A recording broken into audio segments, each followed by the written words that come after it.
자식이 노후까지 책임져 줄 거라 믿으세요? 배우자와 평생 함께할 수 있을 거라 장담하십니까? 친구가 아플 때 당신 곁에 끝까지 있어 줄까요?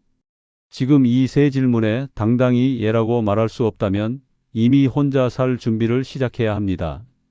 나이 들면 기대는 모두 배신으로 돌아옵니다. 챙겨주던 사람도 웃어주던 사람도 결국 사라집니다. 자식은 문자 한 통 없고 친구는 아프다고 연락 끊기고 배우자는 당신보다 먼저 떠납니다. 그때부터 시작되는 진짜 현실.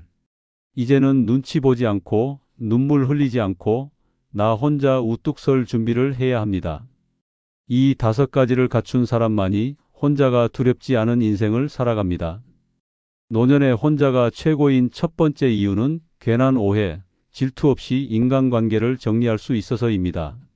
노년의 인간관계는 젊은 시절과 다릅니다. 우정도, 친분도, 예의도 결국은 불안정한 감정 위에 세워집니다. 사소한 비교심, 묻지도 않은 자식, 자랑, 뒷말과 뒷담화가 일상처럼 오가며 결국 감정의 칼날이 돌아오게 됩니다. 친구라 믿고 지냈던 사람에게 뒤통수 맞는 일, 가까이 둘수록 피곤해지는 인간관계. 그 모든 것이 나이 들수록 더 자주 더 깊게 벌어집니다. 특히 오해와 질투는 노년의 관계를 갈기갈기 찢어놓는 가장 위험한 독입니다. 자식이 한 번 더 찾아온 것도, 손주가 옷 하나 사줬다는 말 한마디도 상대방에게는 은근한 자극이 됩니다. 자식이 용돈을 얼마나 주길래 저렇게 얼굴이 환하대? 맨날 혼자 외식 다니는 거 보니 뭐가 있나 보지라는 말이 나도 모르게 내 등을 겨누기 시작합니다. 한마디도 하지 않았는데 말이 꼬리를 물고 돌아와 상처가 됩니다. 더 큰 문제는 이런 인간관계는 쉽게 끊지 못한다는 점입니다. 나이 들면 관계가 곧 생존이라 착각하는 경우가 많지만 그 관계가 독이 되어 마음을 갉아먹는다면 끊는 게 해답입니다. 혼자라는 건 오히려 기회입니다. 누구에게도 해명하지 않고 누구와도 감정 소비하지 않으며 나만의 속도와 평온으로 살아갈 수 있기 때문입니다. 노년의 평화는 조용한 단절에서 시작됩니다. 그 단절을 선택할 수 있는 힘이 바로 혼자라는 상태입니다. 실제 사례 2개를 통해 인간관계를 정리하지 못한 삶과 정리한 삶의 극명한 차이를 보겠습니다. 첫 번째 사례는 충남 아산에 사는 1950년생 박기순 씨 이야기입니다. 박 씨는 매주 목요일이면 동네 노인정 친구들과 점심을 먹었습니다. 처음엔 식사 자리가 반가웠고 외로움도 덜했습니다. 그러나 어느 날부터였는지 박 씨에 대한 뒷말이 들리기 시작했습니다. 딸이 공무원이라던데 얼마나 버나? 요즘 박 씨는 잘 차려입고 다녀 누가 생겼나 봐 같은 말들이 돌았고 급기야 모임에서 박 씨의 재혼설이 퍼졌습니다. 확인도 없이 퍼진 소문은 순식간에 사실처럼 굳어졌고 박 씨는 딸에게까지 아버지 여자친구 있냐는 전화를 받았습니다. 그날 이후 박 씨는 인간관계의 환멸을 느꼈고 모임에 나가지 않았습니다. 하지만 이미 늦었습니다. 그는 그 뒤로 외출을 꺼리게 되었고 고립된 채 사람을 믿지 못하게 되었습니다.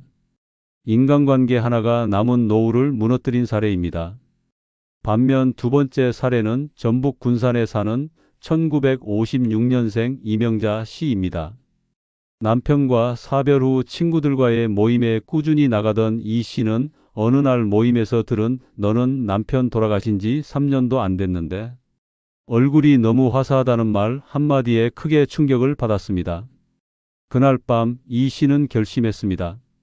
더 이상 누구의 시선도 감정도 피하지 않겠다고. 다음 날 그녀는 단체 대화방에서 조용히 나왔고 전화도 차단했습니다. 이후 동네 작은 도서관에서 자원봉사를 시작하며 혼자만의 루틴을 만들기 시작했습니다. 지금의 이 씨는 매일 산책을 하고 글쓰기를 하며 평온한 하루를 보냅니다. 지금이 제일 좋아요. 아무 말 섞지 않고 웃는 것도 우는 것도 오롯이 나의 몫이라는 게 너무 좋아요 라고 말했습니다. 그녀는 인간관계를 끊고 인생을 되찾은 것입니다. 노년의 혼자가 최고인 이유 두 번째는 사생활 침해당할 일이 없어서입니다. 늙는다는 것은 단지 몸이 불편해지는 문제가 아닙니다. 더 큰 위협은 인생의 마지막에조차 내 삶이 내 것이 아니게 되는 현실입니다. 어디를 가든 무엇을 하든 누구를 만나든 하나하나 보고하고 설명해야 하는 답답한 삶. 사생활이 침해당하는 순간 인간은 살아있으면서도 감시받는 죄수처럼 살게 됩니다. 특히 자식이나 가족 혹은 동거 중인 누군가와 함께 사는 노인들은 더 이상 자유롭지 않습니다. 방문 하나 닫는 것도 이유를 말해야 하고 전화를 길게 하면 누구냐고 물어옵니다. 텔레비전 볼 시간도 간섭당하고 식사 시간 늦어지면 걱정이라는 이름 아래 추궁당합니다. 하지만 진짜 무서운 건 이 모든 감시가 사랑이라는 이름으로 포장된다는 점입니다. 문제는 그 사랑이 어느 순간 통제와 간섭으로 변한다는 것입니다. 어머니, 이 옷은 너무 화려하지 않아요? 아버지, 요즘 왜 저녁마다 나가세요? 이런 말들은 사소해 보이지만 내 삶의 선택을 하나하나 침식시켜 갑니다. 나를 위한 관심이 아니라 자기가 불편해지기 싫은 이기심입니다. 노년의 삶은 조용한 시간이 되어야 합니다. 그런데 함께 사는 사람 하나 잘못 만나면 그 조용함이 완전히 박살나 버립니다. 하지만 혼자 사는 삶은 다릅니다. 언제 일어나든 언제 자든 누굴 만나든 전혀 신경 쓸 일이 없습니다. 내 삶의 모든 선택이 내 것이고 아무도 나를 통제하지 않습니다. 문 잠그고 쉬고 싶을 때 쉬고 라면을 먹고 싶을 때 먹고 갑자기 여행을 떠나고 싶다면 그냥 가방 하나 챙기면 됩니다. 그것이 바로 혼자라는 삶의 위대한 해방입니다. 이제 두 개의 극단적인 실제 사례를 통해 사생활을 잃은 삶과 사생활을 지켜낸 삶이 어떤 차이를 만들어내는지 보여드리겠습니다. 첫 번째 사례는 서울 양천구에 사는 1949년생 김철수 씨입니다. 아들이 효심 깊게 모시겠다고 집으로 모셔갔고 김 씨도 이제 외롭지 않겠다며 기대를 품었습니다. 하지만 문제는 시작부터였습니다. 냉장고 문을 열면 며느리가 쳐다보고 새 옷 하나 사와도 이거 누가 사줬냐며 묻는 아들. 어느 날 밤늦게 친구와 술 한잔하고 돌아오자 노인네가 뭘 하길래 이 시간에 다녀오냐며 핀잔을 들었습니다. 결정적인 순간은 김 씨가 중학교 동창 모임에서 만난 여성. 친구와 연락을 자주 했다는 이유로 며느리에게 핸드폰을 강제로 확인당한 날이었습니다. 이런 거 계속 연락하면 안 된다며 메시지를 삭제하는 며느리를 보며 김 씨는 눈물이 났습니다. 그날 밤 그는 결심했습니다. 내가 누구 허락받고 살아야 하나?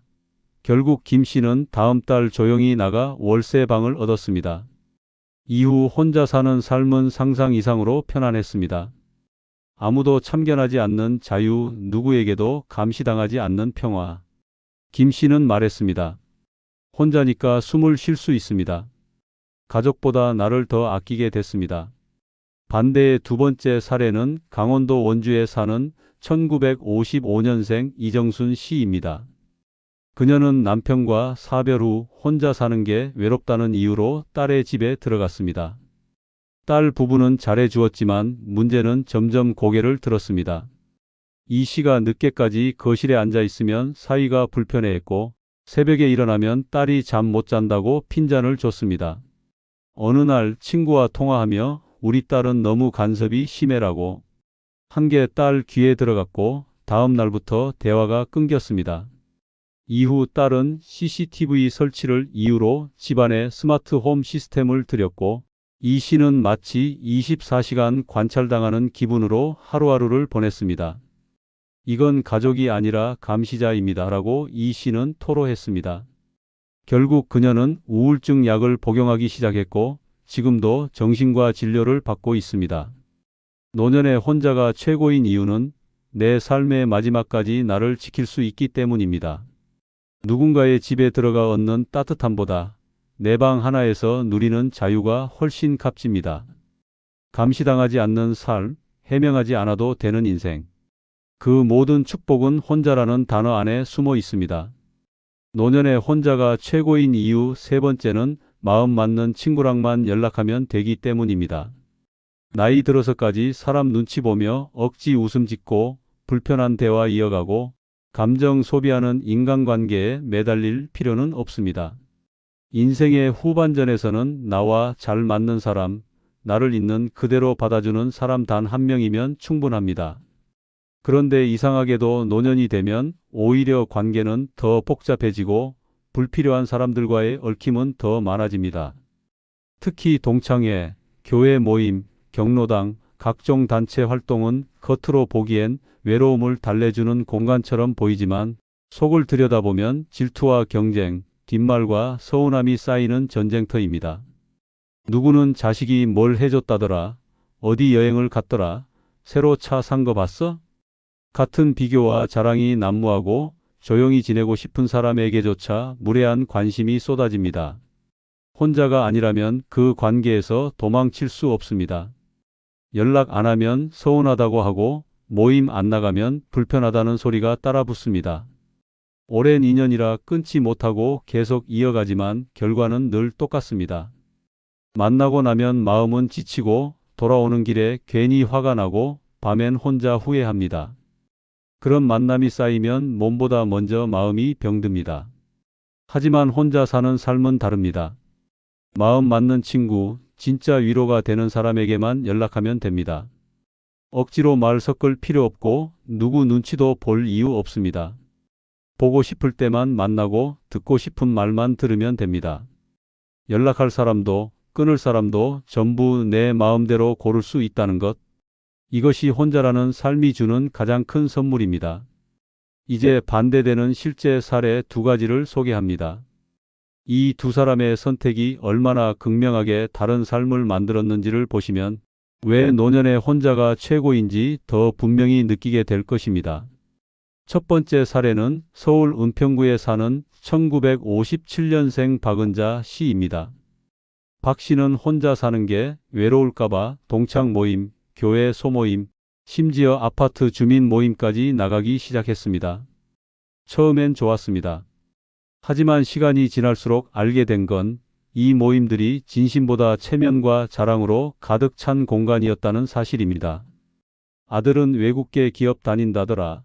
딸은 외제차 뽑았대 같은 말이 오가고 박 씨가 한마디 하면 금세 누가 흘렸는지 모를 험담이 따라 붙었습니다.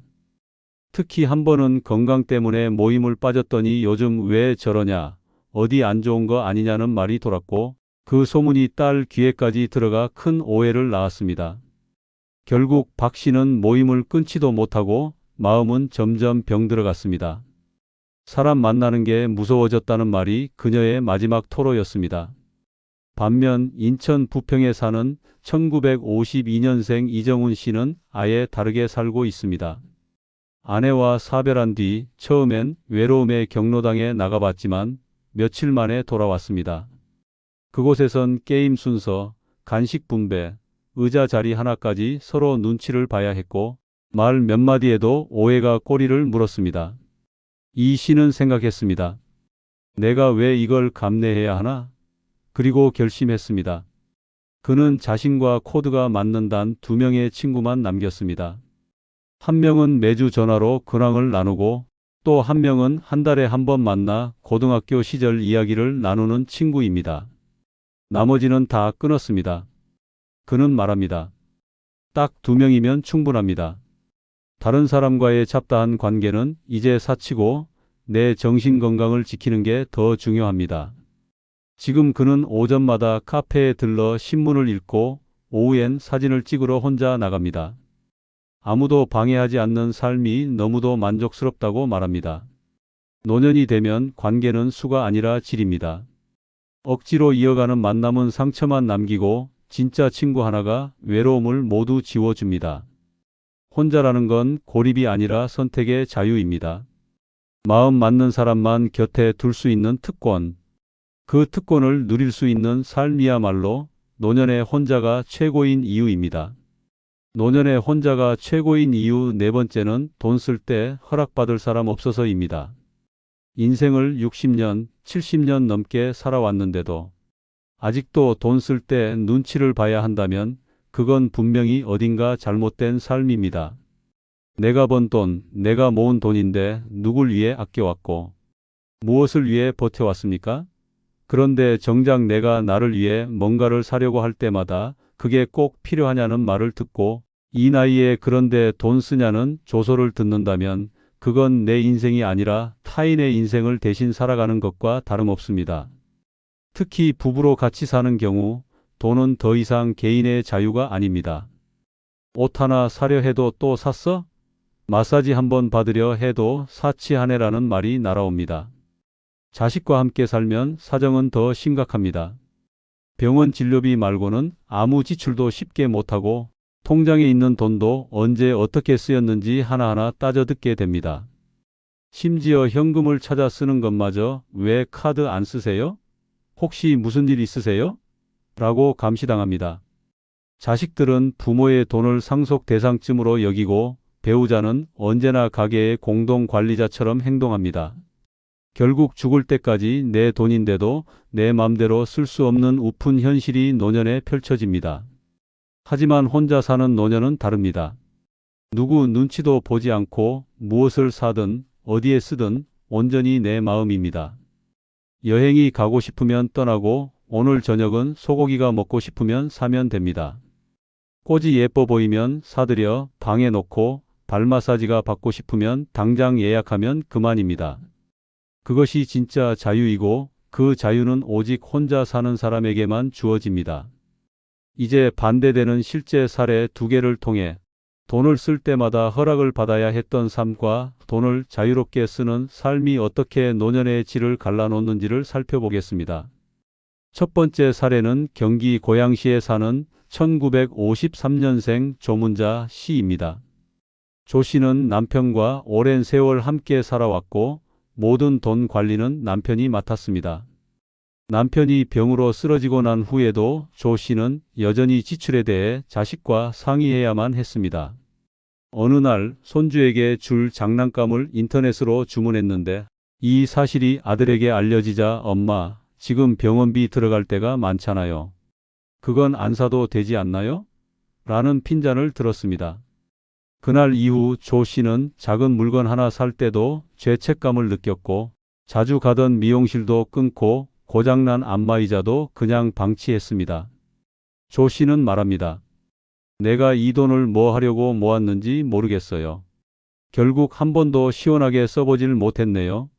반면 충북 제천에 사는 1950년생 이정호 씨는 아내와 사별한 뒤 홀로 살며 지금까지 누구의 허락도 받지 않고 삶을 꾸려오고 있습니다. 그는 매달 일정 금액을 즐거움 예산이라 정해두고 사용합니다. 고급 된장, 수제 구두, 클래식 공연표. 전에는 절대 허락받지 못했을 소비들입니다. 한 번은 비 오는 날 충동적으로 레코드판을 사러 갔고 돌아오는 길에 고깃집에서 혼자 등심을 구워 먹었습니다. 예전 같았으면 이 돈이면 뭐 몇 끼는 해결하지 잔소리 들었을 겁니다. 그런데 이제는 아무도 뭐라 하지 않아요. 내가 나를 위해 쓰는 돈이 이렇게 달콤한 건 처음이에요. 이 씨는 매일 눈을 뜨며 생각합니다. 오늘은 나에게 뭘 선물할까? 그 생각 하나로 하루가 다릅니다. 노년의 혼자라는 건 통장보다 마음이 자유롭다는 뜻입니다. 돈을 어디에 쓰느냐는 그 사람의 철학이고 존엄입니다. 그 존엄을 누군가의 허락 아래 살게 되는 순간 인생은 쪼그라듭니다. 혼자라는 건 단지 외로운 상태가 아닙니다. 내가 번 돈을 나를 위해 쓸 수 있는 당당한 권리입니다. 그 권리가 지켜지는 순간 노년은 비로소 자유로워집니다. 노년의 혼자가 최고인 이유 다섯 번째는 내가 결정하고 내가 책임지면 되기 때문입니다. 그 결정이 잘못된 결정일지라도 말입니다. 늙어서까지 남의 입을 빌려 살고 남의 기준에 끌려 다니는 인생이라면 그것은 내가 사는 것이 아니라 조종당하는 삶입니다. 무엇을 먹을지, 어디에 살지, 누구를 만날지, 어느 병원을 갈지까지 일일이 물어야 하고 선택할 때마다 그건 아니지라는 말을 들어야 한다면 그건 감옥보다 답답한 현실입니다. 특히 노년에는 크든 작든 선택의 순간이 많아집니다. 병원 치료를 받을지 말지, 여행을 갈지 말지, 돈을 어디에 쓸지, 인연을 이어갈지 끊을지. 그런데 혼자가 아니라면 그 선택마다 허락과 의견이라는 이름의 간섭이 따라옵니다. 자식은 그건 무리예요.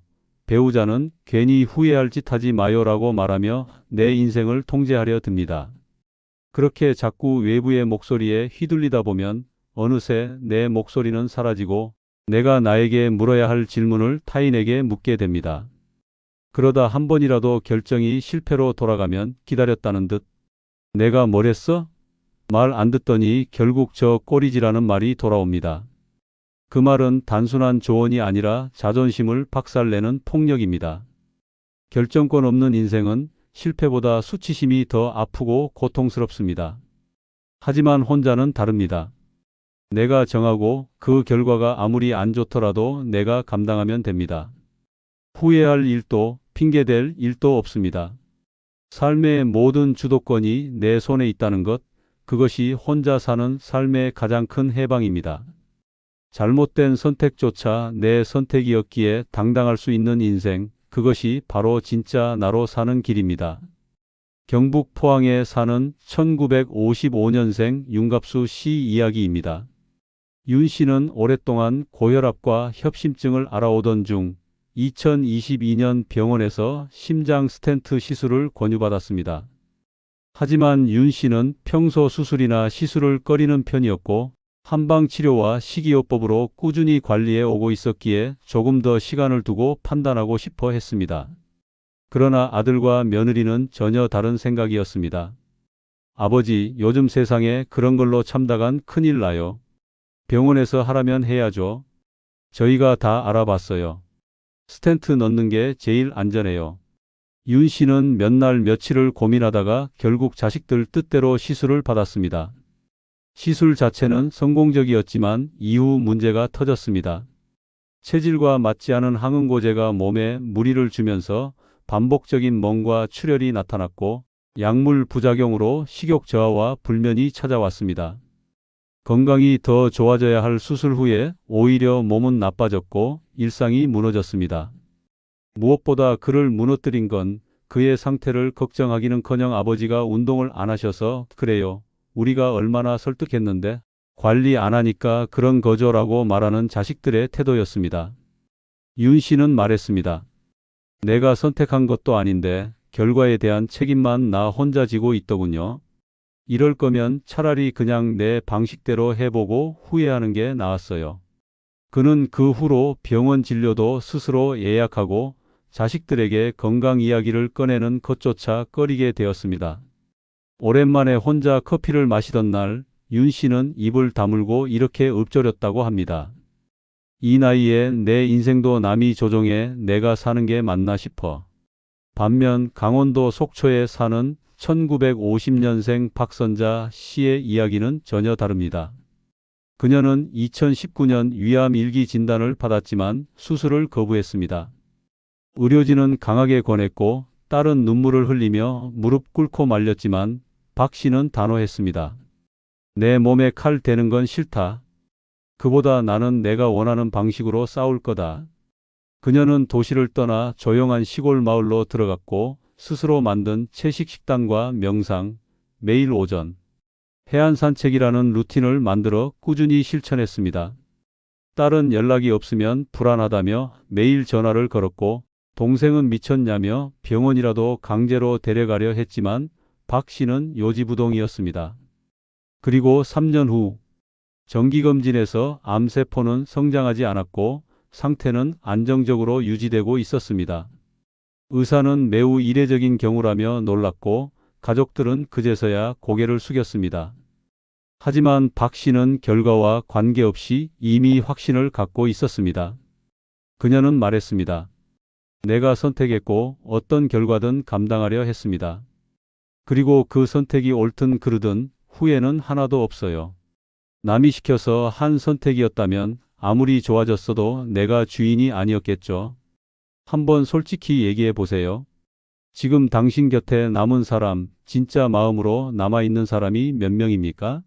자식도, 친구도, 배우자도 결국 당신이 약해지면 하나둘씩 멀어지고 어느새 연락은 끊기고 관심은 사라집니다. 젊을 땐 인맥이 자산이라지만 늙어선 인연이 짐이 되고 부담이 되고 결국 당신을 갉아먹는 독이 됩니다. 마음 줬던 만큼 되돌아오는 법 없고 정 쏟은 만큼 남아주는 사람 없습니다.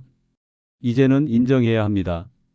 늙어선 혼자 잘 사는 법이 진짜 생존 전략입니다.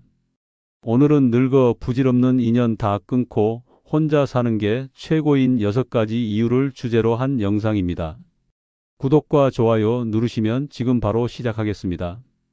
첫 번째 이유는 좋은 사람보다 안 지치는 사람이 필요하기 때문입니다. 살다 보면 다정한 말, 겉으로만 친절한 사람들과 자주 엮이게 됩니다.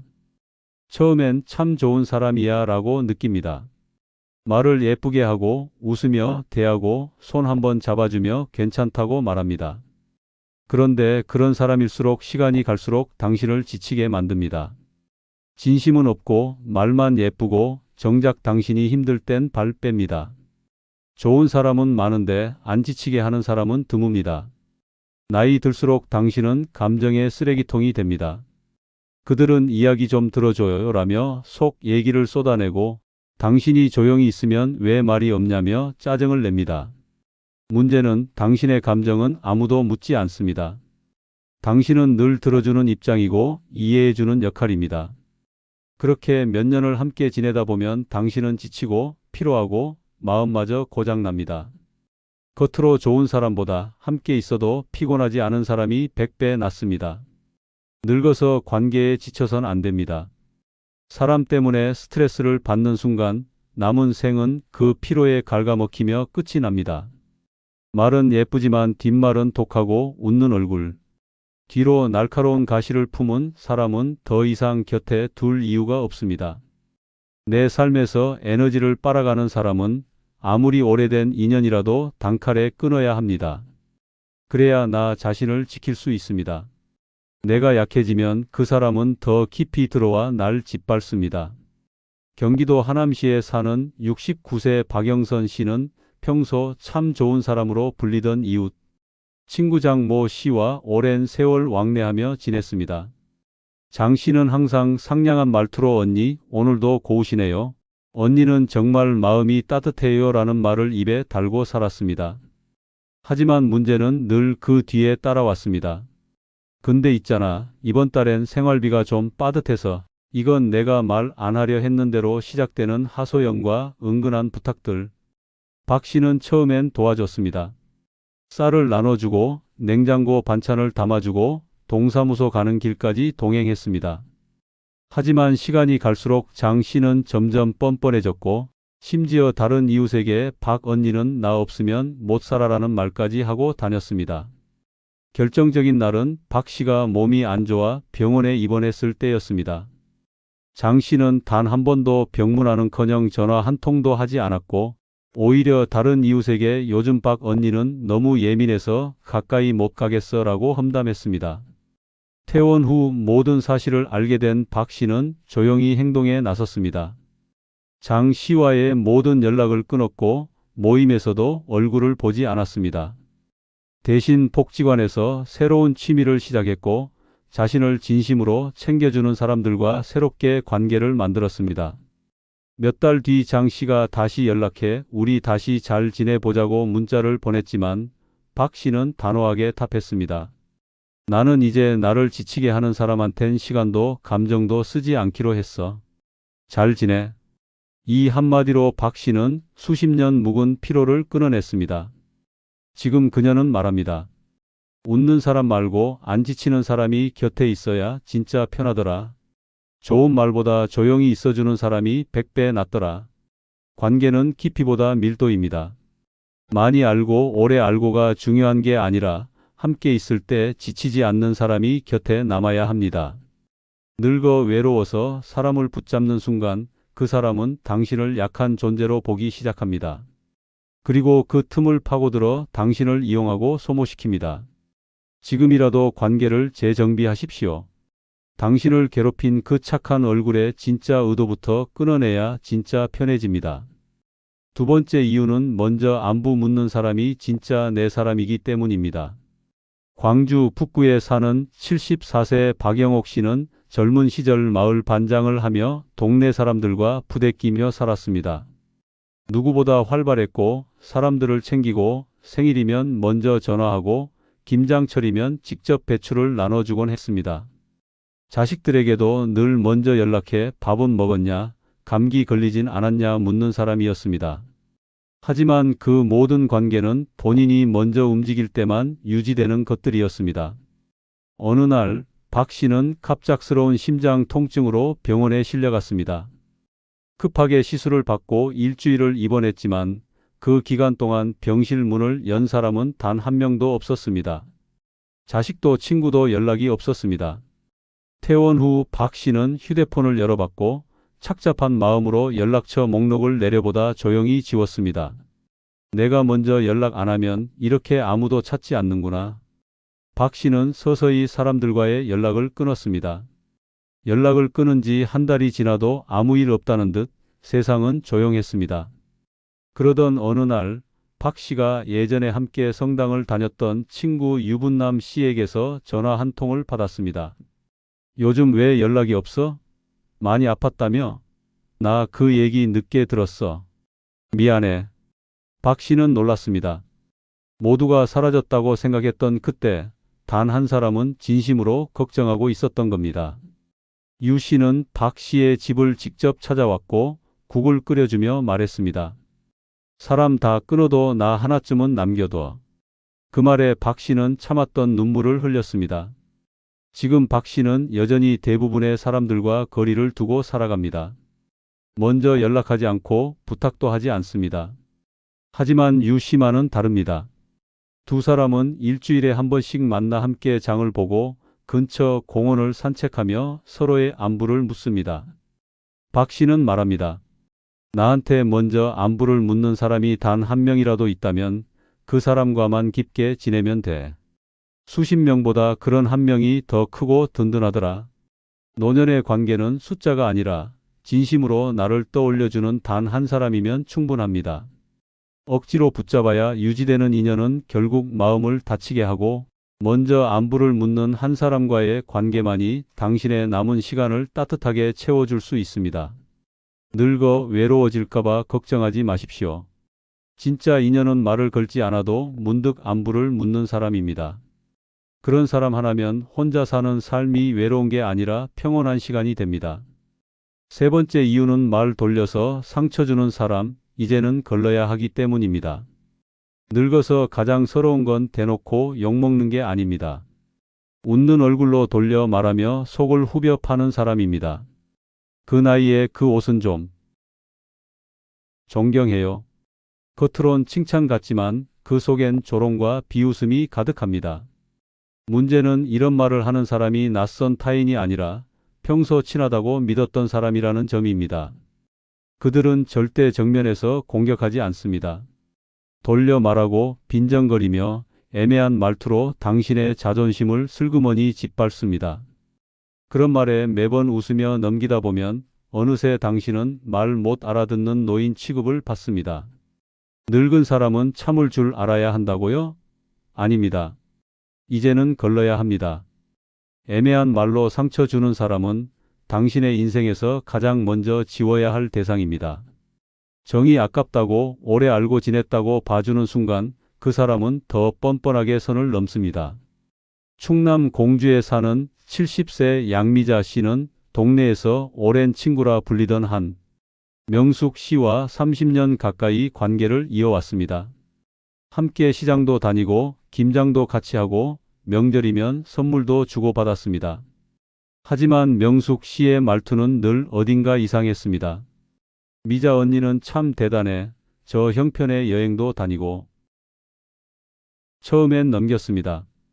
오래된 사이라 이해하려 했습니다. 하지만 상처는 쌓였습니다. 결정적인 날은 마을 노인의 야유회에서 벌어졌습니다. 양 씨가 평소보다 단정하게 차려입고 행사장에 나타나자 명숙 씨는 사람들 앞에서 이렇게 말했습니다. 와, 미자 언니, 드디어 혼자 사는 게 익숙해지셨나 봐요. 혼자 노니까 뭐 좀 부릴 시간도 생겼네.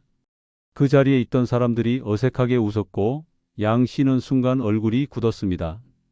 그날 밤 양 씨는 다짐했습니다. 이 사람 이제 내 인생에서 삭제다. 며칠 후 양 씨는 명숙 씨에게 보냈던 카톡방을 나갔고 다음 모임에도 참석하지 않았습니다. 그리고 그해 가을 혼자 패키지 여행을 신청해 부산으로 떠났습니다. SNS에 여행 사진을 올리자 명숙 씨가 댓글을 남겼습니다. 언니 역시 멋지시네요. 어디든 잘 다니시네. 양 씨는 단호하게 답글을 달았습니다. 그동안 내 삶에 관심 가져줘서 고마웠어. 이제부터는 나 자신에게만 집중하려고. 말로 웃는 사람보다 조용히 응원해주는 사람이 내겐 더 소중하더라. 그녀는 말합니다. 그 사람의 말 한마디로 내가 몇 년을 상처받았는데 지금 생각하면 내가 너무 바보였어요. 이제는 듣기 싫은 말은 안 듣고 보기 싫은 사람은 안 봅니다. 통쾌하더라고요. 이제는 참지 않아야 할 때입니다. 당신을 찌르는 말이 아무리 포장돼 있어도 상처는 똑같이 남습니다. 늙어선 그런 사람들에게 통쾌하게 등을 돌리는 용기가 바로 평안한 인생의 시작입니다. 지금 끊지 않으면 남은 생이 그 말들에 끌려다니며 무너집니다. 네 번째 이유는 가깝다고 다 내 편은 아니기 때문입니다. 살면서 가장 큰 착각은 가까운 사람이 내 편일 거라는 믿음입니다. 피를 나눈 가족이니까, 함께 울고 웃은 친구니까, 오랜 시간 알고 지낸 사람이니까. 그래서 우리는 마음을 주고 속을 열고 삶을 나눕니다. 하지만 늙고 나서 깨닫습니다. 가까웠던 관계일수록 더 깊게 상처 준다는 진실을. 말은 편하게 대해라지만 행동은 서서히 선을 긋고 당신이 불편하다는 눈빛은 하루가 다르게 확연해집니다. 자식은 당신 편이 아닙니다. 배우자도 마찬가지입니다. 말은 엄마 걱정돼, 여보 몸 챙겨라 하지만 막상 당신이 아프거나 도움을 요청하면 슬그머니 뒤로 물러섭니다. 친구요? 어려운 부탁을 딱 한 번 꺼내는 순간 연락이 끊깁니다. 멀리 있는 사람보다 가까운 사람이 더 쉽게 당신을 외면하고 더 무심하게 돌아섭니다. 왜냐고요? 가까운 만큼 당신을 익숙한 존재, 즉 당연한 존재로 여겼기 때문입니다. 그 정도쯤은 해주겠지, 아무 말 안 하고 참아줄 사람이라는 인식. 그게 바로 당신이 늙어서 철저히 이용당하고 결국 버려지는 이유입니다. 그래서 늙어서까지 관계에 기대는 건 자존심을 스스로 내던지는 일입니다. 진짜 내 편은 누가 아닌 내가 나를 어떻게 대하느냐입니다. 무조건 베풀지 말고 무조건 받아주지 마십시오. 선을 긋고 거리 두고 당신 자신을 먼저 챙겨야 합니다. 늙어서까지 착하고 가깝기만 하면 호구 소리 듣기 딱 좋습니다. 대구 수성구에 사는 72세 송말순 씨는 평생을 가족 중심으로 살았습니다. 남편과 함께 작은 식당을 운영하며 세 자녀를 키웠고 주변 사람들은 정말 애들한테 헌신한 어머니다라고 말했습니다. 자식들도 늘 우리 엄마 최고야, 엄마 없었으면 우리 없었다라고 말해왔습니다. 하지만 정작 남편이 병환으로 쓰러지고 송 씨가 혼자가 되자 상황은 180도 달라졌습니다. 막내 아들이 엄마, 같이 살자고 했고 송 씨는 눈물까지 글썽이며 고마워했습니다. 하지만 함께 살게 된 지 6개월 만에 며느리 눈치가 심상치 않았습니다. 어느 날은 식탁에 밥이 한 공기 덜 놓였고 하루는 문득 들은 말이 가슴에 박혔습니다. 어머니, 이젠 좀 집안일도 나눠서 해주시면 좋겠어요. 그때부터 송 씨는 손주 도시락까지 싸며 살았습니다. 가장 충격적이었던 건 병원 정기검진을 받으러 간 날이었습니다. 송 씨가 진료를 마치고 나오자 아들은 휴대폰을 보며 말했습니다. 엄마, 나 약속 있어서 먼저 갈게. 택시 타고 오실 수 있죠? 그날 밤 송 씨는 방 안에서 조용히 울었습니다. 가장 믿었던 내 자식이 이렇게 날 취급하는구나. 다음 날 송 씨는 짐을 싸서 집을 나왔습니다. 지금 그녀는 혼자 삽니다. 작지만 내 마음대로 켜고 끄는 전등, 내 손으로 끓이는 밥 한 끼, 누구 눈치도 보지 않는 텔레비전 소리. 송 씨는 말합니다. 가까운 사람이 내 편일 거란 착각만 버리면 인생이 참 편해져요. 외롭긴 해도 배신은 없잖아요. 가까운 인연일수록 기대는 순간 무너집니다. 믿음이 아니라 거리와 기준으로 관계를 다시 세워야 합니다. 늙어 외롭다고 인연에 기대지 마십시오. 오늘의 위로는 내일의 무관심으로 바뀌기 십상입니다. 진짜 편안한 노년은 누구에게도 휘둘리지 않는 단단한 혼자살이에서 시작됩니다. 다섯 번째 이유는 내 얘기보다 자기 얘기만 하는 사람, 더 이상 볼 필요가 없기 때문입니다. 늙어서까지 만날 때마다 본인 얘기만 쏟아내는 사람과의 관계는 더 이상 의미가 없습니다. 당신의 고민, 당신의 건강, 당신의 외로움은 그들의 대화에 존재조차 하지 않습니다. 입을 열면 자식 자랑, 손주 이야기, 얼마짜리 뭐 샀다느니, 여행 다녀온 자랑뿐입니다. 당신이 요즘 몸이 좀 안 좋아라고 말해도 나도 그래 한마디 던지고 다시 본인 이야기로 돌아갑니다. 그 사람에겐 당신은 그저 듣는 사람일 뿐입니다. 그들은 절대 당신에게 진심으로 관심을 가진 적이 없습니다. 관계란 주고받는 겁니다. 대화가 오고 가야 마음이 이어지고 관심이 오갈 때 의미가 있습니다. 그런데 당신의 이야기는 매번 밀리고 무시되고 끊깁니다. 그런 사람을 왜 여전히 만나야 합니까? 이제는 들어주는 척하며 마음만 허탈해지는 관계는 끊어야 할 때입니다. 늙어서까지 감정 쓰레기통이 되면 결국 남는 건 피로감과 자괴감뿐입니다. 이제는 듣고 싶은 말만 듣는 사람보다 내 말에 귀 기울이는 단 한 사람과의 고요한 시간이 더 소중합니다. 대화 아닌 독백을 쏟아내는 사람과의 관계는 당신을 더욱 외롭게 만들 뿐입니다. 말이 통하지 않는 사이를 억지로 유지하다 보면 정작 나를 지킬 시간과 에너지만 빼앗깁니다.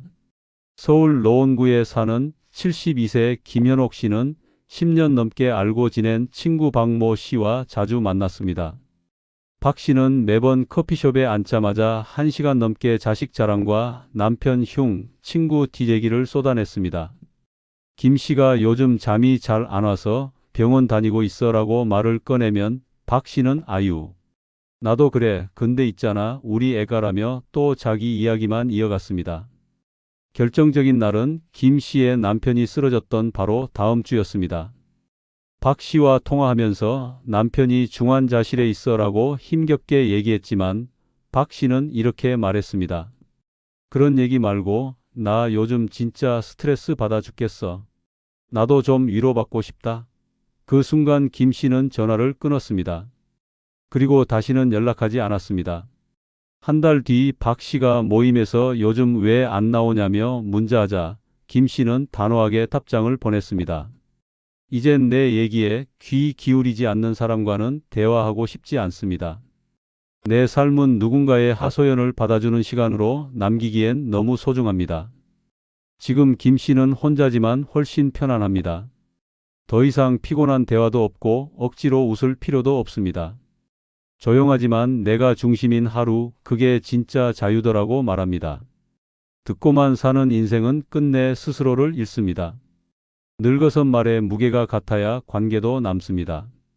이제는 내 말에 귀 기울이지 않는 사람은 단호하게 정리해야 할 시간입니다. 그게 나를 지키는 첫걸음입니다. 여섯 번째 이유는 나이 먹을수록 인맥보다 여백이 소중하기 때문입니다. 젊을 땐 사람을 넓게 알아야 살아남는다고 배웠습니다. 인맥이 많아야 기회가 생기고 연락처 수가 많아야 든든하다고 믿었습니다. 그래서 모임엔 빠지지 않았고 연락은 끊기지 않게 애썼습니다. 하지만 나이 들수록 깨닫게 됩니다. 그 수많은 인맥이 당신 삶에 진짜 도움이 되는 건 단 한 명도 없다는 사실을.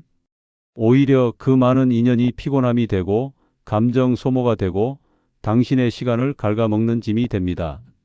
카톡은 끊임없이 울리는데 내 얘기를 들어주는 사람은 없고 식사 자리는 많지만 마음 편히 숟가락 얹을 자리는 없습니다. 명절엔 연락 폭탄이 쏟아지지만 정작 외로운 날엔 전화 한 통 없는 사람들. 이런 인연을 끌어안고 사는 건 몸이 아니라 마음을 병들게 합니다. 그래서 늙어서 필요한 건 관계가 아니라 여백입니다. 하루 중 아무와도 연락하지 않는 시간, 나 혼자 조용히 걷는 산책길, 내 마음대로 넘기는 책장 하나. 이런 여백이 쌓일수록 비로소 당신의 정신은 고요해지고 삶의 중심이 타인이 아닌 나로 돌아옵니다. 이제는 무의미한 인간관계에 휘둘리지 않고 내 공간과 내 시간을 지키는 사람이 진짜 강한 사람입니다. 사람 수가 당신의 가치가 아닙니다. 당신이 누군가 없이도 단단한지가 더 중요합니다. 충북 제천에 사는 70세 정순자 씨는 퇴직 후 동창회, 교회 모임, 아파트 분여회까지 바쁘게 지냈습니다. 하루에 커피 약속만 3번, 전화도 쉴 틈 없이 받았습니다. 겉으론 부지런해 보였지만 속은 늘 피로했습니다. 말은 많아도 진심은 없었고 칭찬 뒤엔 험담이 붙었으며 모임에서 빠지면 소외되는 분위기에 늘 신경이 곤두섰습니다. 결정적 계기는 아파트에서 있었던 회식 자리였습니다. 정 씨가 음식값을 2차례 연달아 대신 낸 뒤 이번엔 좀 걷었으면이라 조심스럽게 말했는데 돌아온 반응은 차가웠습니다. 그렇게 따질 거면 애초에 내지 말지 그러셨어요. 그 말을 던진 사람은 평소 친하다고 믿었던 김모 씨였습니다. 정 씨는 그 자리에서 일어나 말없이 돌아섰고 그날 이후 모든 모임을 끊었습니다. 한 달 뒤 김 씨가 다시 연락해 요즘 왜 안 보여요? 라며 톡을 보냈고 정 씨는 단 한 줄로 답했습니다. 사람보단 고요가 편하더라. 난 지금이 제일 좋아. 지금 정순자 씨는 아침마다 혼자 텃밭에 나가 채소를 돌보고 오후엔 동네 도서관에서 조용히 시간을 보냅니다. 그녀는 말합니다. 예전엔 사람들 사이에 있어야 살아있는 줄 알았어요. 지금은 혼자 있는 시간이 제일 내답습니다. 사람 수많이 안고 사느라 나를 잃지 마십시오. 나이 들수록 중요한 건 인맥이 아니라 여백입니다. 당신을 소란하게 하는 관계는 끊고 당신을 조용하게 하는 공간에 머무는 용기. 거기서부터 진짜 편안한 노년이 시작됩니다.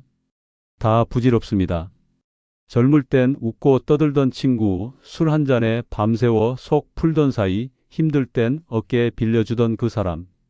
그런데 노년엔 그 친구 하나 때문에 온 하루가 무너집니다.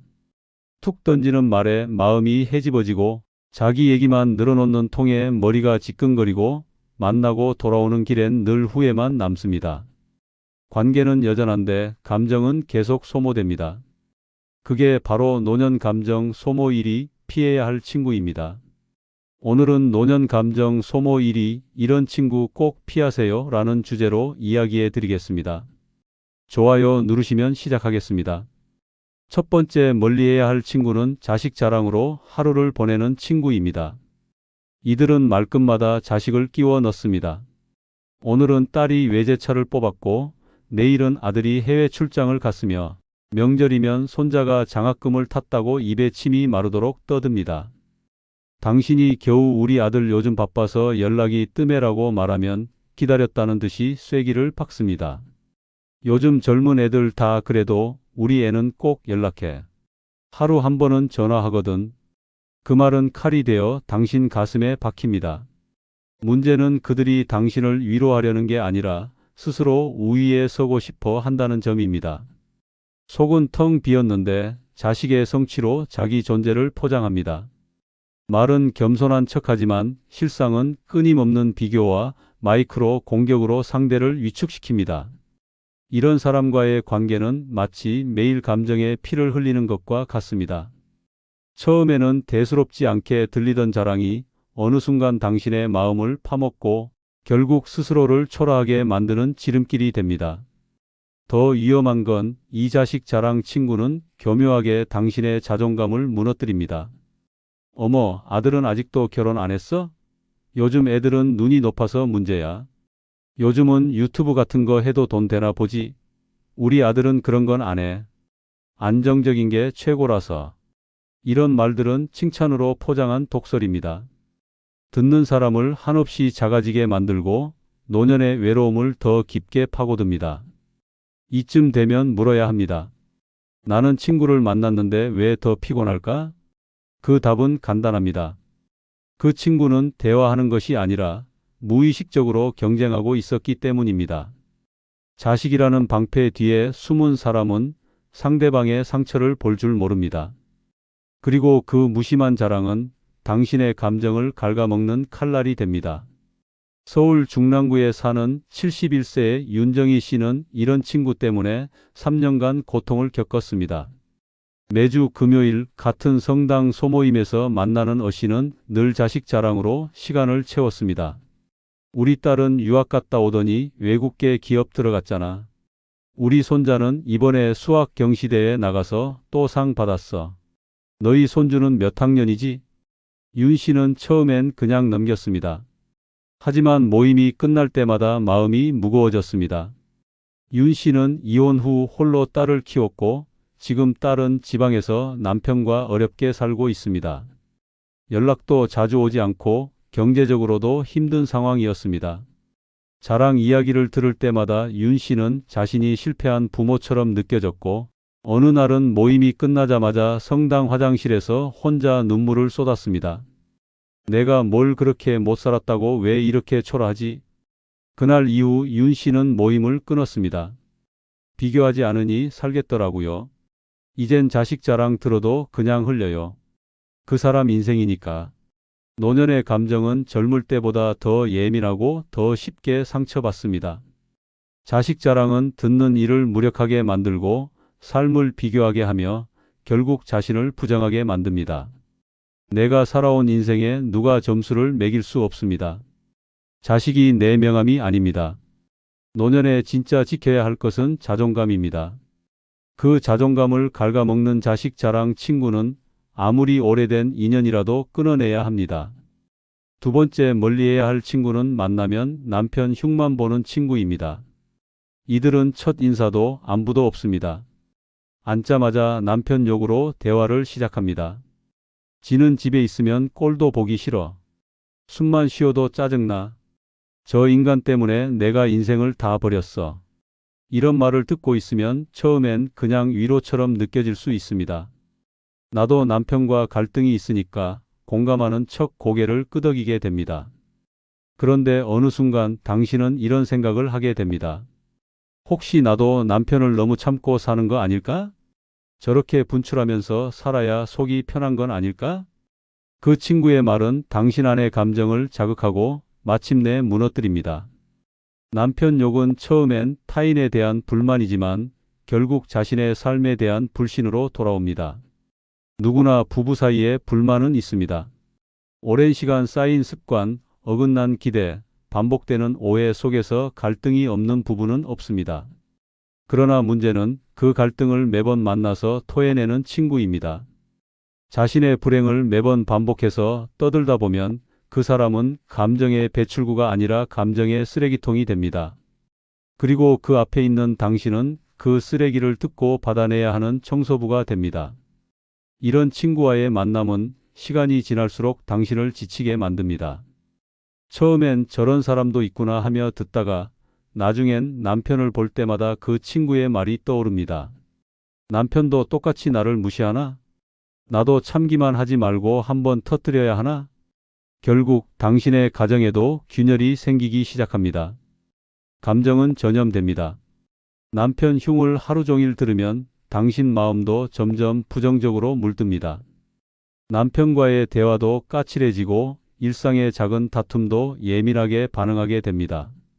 그 친구는 당신의 삶을 구원해 주지 않습니다. 오히려 당신을 점점 더 외롭고 공격적인 사람으로 만들어갑니다. 전북 익산에 사는 67세 배정희 씨는 5년간 가장 친하다고 믿었던 친구 B씨로 인해 큰 후회를 남겼습니다. 처음엔 비슷한 또래라서 공감대가 잘 맞았습니다. 둘 다 남편과 말이 통하지 않고 자식들과도 멀어진 상태라 금방 친해졌습니다. 그런데 만날 때마다 B씨는 남편 욕부터 꺼냈습니다. 지가 나한테 한 게 뭐가 있어. 나는 애 키우느라 인생 다 썼는데 그 인간 없었으면 내가 훨씬 잘 살았을걸? 처음에는 고개를 끄덕이며 위로했지만 어느 날부턴가 B씨도 남편에게 짜증을 내기 시작했습니다. 평소에는 그냥 넘기던 말에도 버럭 화가 났고 작은 실수에도 모욕감을 느꼈습니다. 그러다 어느 날 남편이 조용히 말했다고 합니다. 요즘 당신 왜 이렇게 차가워졌어? 누가 뭐라 그래? 그 말을 듣고 B씨는 멈칫했습니다. 그제야 자신이 친구의 불만을 받아먹고 그것을 그대로 가정에 옮기고 있었다는 걸 깨달았습니다. 그날 이후 B씨와 거리를 두기 시작했고 대신 매일 아침 혼자 산책하며 자신을 돌보는 시간을 만들었습니다. 그 친구 안 만나고 나니까 남편이 다시 사람처럼 보여요. 내가 남편을 미워한 게 아니라 친구의 감정을 따라하고 있었던 거더라고요. 노년에 가장 조심해야 할 감정은 불만입니다. 불만은 타인에게서 시작되지만 결국 내 삶을 잠식합니다. 남편을 미워하는 친구를 매번 마주하면 결국 당신도 같은 눈으로 배우자를 보기 시작합니다. 지금까지 버텨온 가정과 관계를 타인의 언어로 무너뜨리지 마십시오. 내 인생을 되돌아보는 것과 남의 불행에 공감하는 것은 완전히 다릅니다. 세 번째, 멀리해야 할 친구는 연락 없을 땐 잠잠하다가 돈 필요할 때만 찾는 친구입니다. 이들은 평소에는 아무 소식도 없습니다. 안부 인사 한 줄, 명절 인사 하나 없습니다. 그런데 갑자기 톡이 옵니다. 언니 너무 오랜만이야. 잘 지내지? 나 진짜 민망한데 잠깐만 좀 도와줄 수 있을까? 말투는 정중하지만 속내는 뻔합니다. 결국은 돈입니다. 그들은 당신을 사람으로 대하는 것이 아니라 현금 자동 지급기로 취급합니다. 처음에는 안타까운 마음에 도와줍니다. 사정이 딱하다고 하니 몇만 원 정도는 그냥 줍니다. 그런데 그 다음이 문제입니다. 한 번 주면 또 요청이 옵니다. 한 번 도와주면 계속해서 당신을 빌려줄 사람으로 인식하기 시작합니다. 인간관계가 아니라 거래 관계로 전락하게 됩니다. 이런 친구는 조용히 지내다가 감정 섞인 안부 인사로 연락을 시작하고 결국 돈 얘기로 흘러가며 나중엔 연락이 끊깁니다. 그리고 언제 그랬냐는 듯 또 다시 뻔한 메시지를 보내며 반복합니다. 더 심각한 건 돈을 준 당신이 오히려 죄책감을 느끼게 된다는 것입니다. 내가 그때 차갑게 거절했어야 했나? 이렇게 된 거 또 연락 오면 그냥 조금만 더 도와줘야 하나? 그러는 사이 마음은 피로해지고 인간관계는 불신으로 물듭니다. 진짜 친구는 어려울 때 도움을 청할 수는 있어도 그것을 습관으로 만들지 않습니다. 당신의 지갑보다 당신의 마음을 먼저 생각합니다. 하지만 돈 필요할 때만 연락하는 친구는 당신을 이용하면서도 죄의식이 없습니다. 이 정도는 줄 수 있는 거잖아. 언니는 여유 있잖아. 그들의 말에는 은근한 강요가 있고 당신은 거절하지 못한 채 또 한 번 감정을 털어주게 됩니다. 충남 아산에 사는 66세 황명자 씨는 이런 친구에게 2년간 5번이나 돈을 빌려줬습니다. 처음에는 정말 오랜만에 연락이 온 친구였습니다. 젊을 때 함께 여행도 다니고 가족처럼 지내던 사이였습니다. 남편 수술비가 갑자기 급해서 그래. 처음엔 10만 원, 다음엔 20만 원, 그렇게 점점 늘어났고 마지막엔 50만 원을 입금한 뒤로 연락이 끊겼습니다. 문제는 그 이후였습니다. 명절이 되어도 생일이 되어도 연락 한 통 없는 그 친구가 어느 날 또 문자를 보냈습니다. 미안한데 이번에 마지막으로만 좀 도와줘. 황 씨는 그때 깨달았다고 합니다. 이 사람은 내 상황엔 관심이 없구나. 내가 혼자 사는 것도 몸이 아픈 것도 몰라. 그냥 돈 되는 사람 하나로 본 거야. 그날 이후 황 씨는 번호를 차단하고 일기를 쓰기 시작했습니다. 돈보다 무서운 건 사람에게 기대고 싶어지는 그 약한 마음이더라고요. 그 마음을 파고든 사람이 진짜 위험한 사람이었어요. 노년의 감정은 돈보다 귀하고 지갑보다 마음이 먼저 보호받아야 합니다. 연락이 없던 사람이 갑자기 친한 척하며 다가온다면 그 속내를 의심해야 합니다. 당신의 진심이 아니라 당신의 지갑을 보고 있는 사람과는 단 1초도 감정을 나눠서는 안 됩니다. 노년의 감정을 지키는 방법은 사람을 가리는 것입니다. 따뜻한 말 한마디도 진심 없는 돈 거래 뒤에선 다 상처가 됩니다. 지금 당신을 찾아오는 그 연락 혹시 또 돈 얘기로 끝나지 않습니까? 그렇다면 그 친구는 이미 감정을 갉아먹는 사기입니다. 늦기 전에 그런 인연은 깨끗이 잘라내야 합니다. 지갑을 닫는 것보다 더 중요한 건 마음을 지키는 일입니다. 네 번째, 멀리해야 할 친구는 나이 먹고도 경쟁심에 불타는 친구입니다. 이들은 대화가 아니라 평가를 합니다. 당신이 요즘엔 혼자 영화도 보고 그래라고 말하면 나는 혼자 여행도 다녀와라며 으쓱거립니다. 당신이 손주가 놀러 왔다 갔어 하면 우리 손주는 국제학교 다녀 영어로 말해라며 교묘하게 비교합니다. 겉으론 웃고 있지만 속은 늘 긴장하고 있어야 하는 관계. 바로 나이 들어서도 경쟁심에 휘둘리는 사람들과의 만남입니다. 이런 친구는 말투가 부드러워도 반드시 한 번은 당신보다 위에 서려고 합니다. 당신이 힘들다 하면 자긴 더 힘들었다고 말하고 당신이 뭔가 잘했다 해도 자기는 그보다 더 잘했다며 끊임없이 덧붙입니다. 그들은 삶을 공유하는 게 아니라 점수를 매깁니다. 그리고 그 점수판에선 늘 본인이 이기고 있어야 직성이 풀립니다. 노년의 관계는 위로받고 공감받는 시간이어야 합니다. 그런데 경쟁심 가득한 친구 옆에 있으면 나도 모르게 위축됩니다. 내가 말 한마디 던지는 순간에도 이 말이 또 비교로 돌아올까 조심하게 됩니다. 마음을 열어도 되돌아오는 건 칭찬이 아닌 견제입니다. 그러다 보면 입을 닫게 되고 감정을 숨기게 됩니다. 결국 나는 점점 외로워지고 그 친구와의 시간은 스트레스로 바뀝니다. 대전 유성구에 사는 70세 김순자 씨는 그런 친구 때문에 5년 넘게 스트레스에 시달렸습니다. 교회 소모임에서 만난 또래 여성 어씨는 처음에는 다정하고 성실한 이미지였습니다.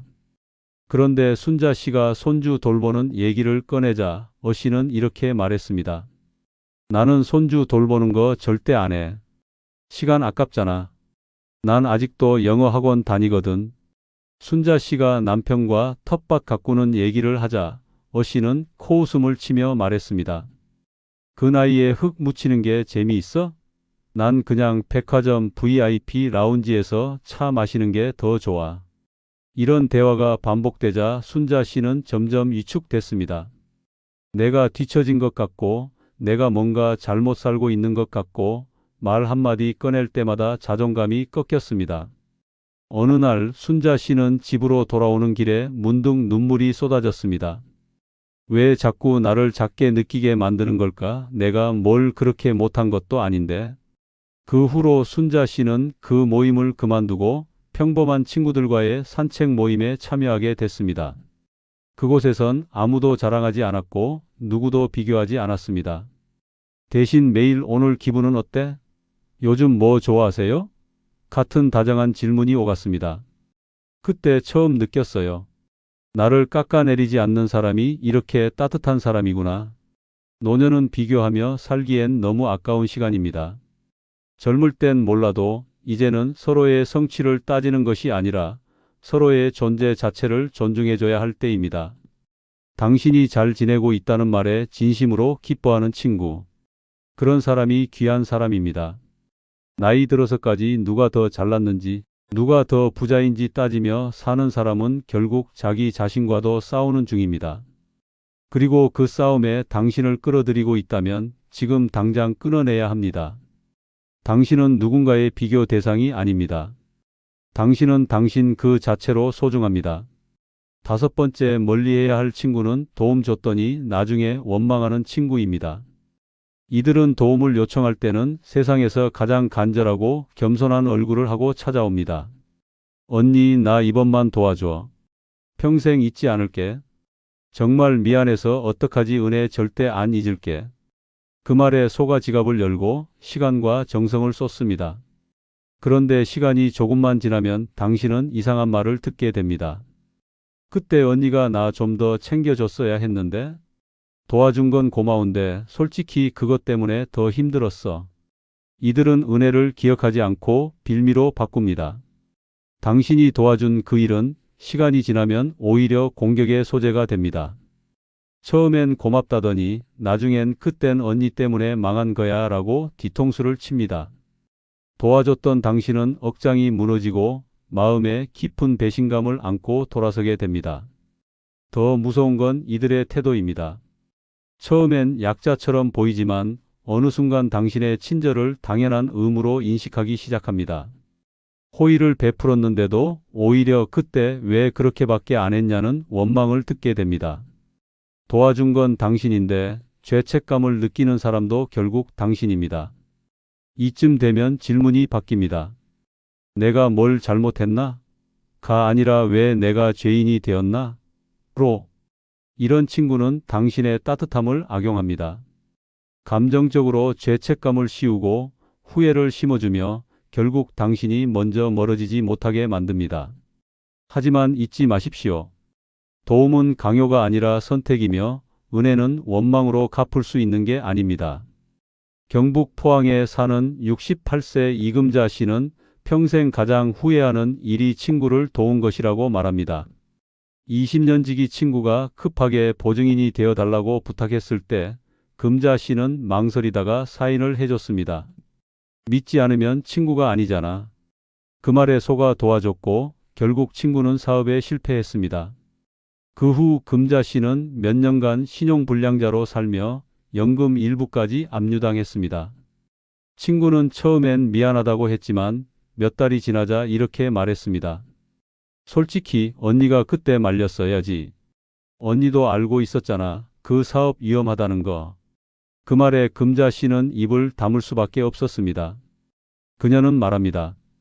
나중엔 내가 망하게 만든 사람이 되어 있더라고요.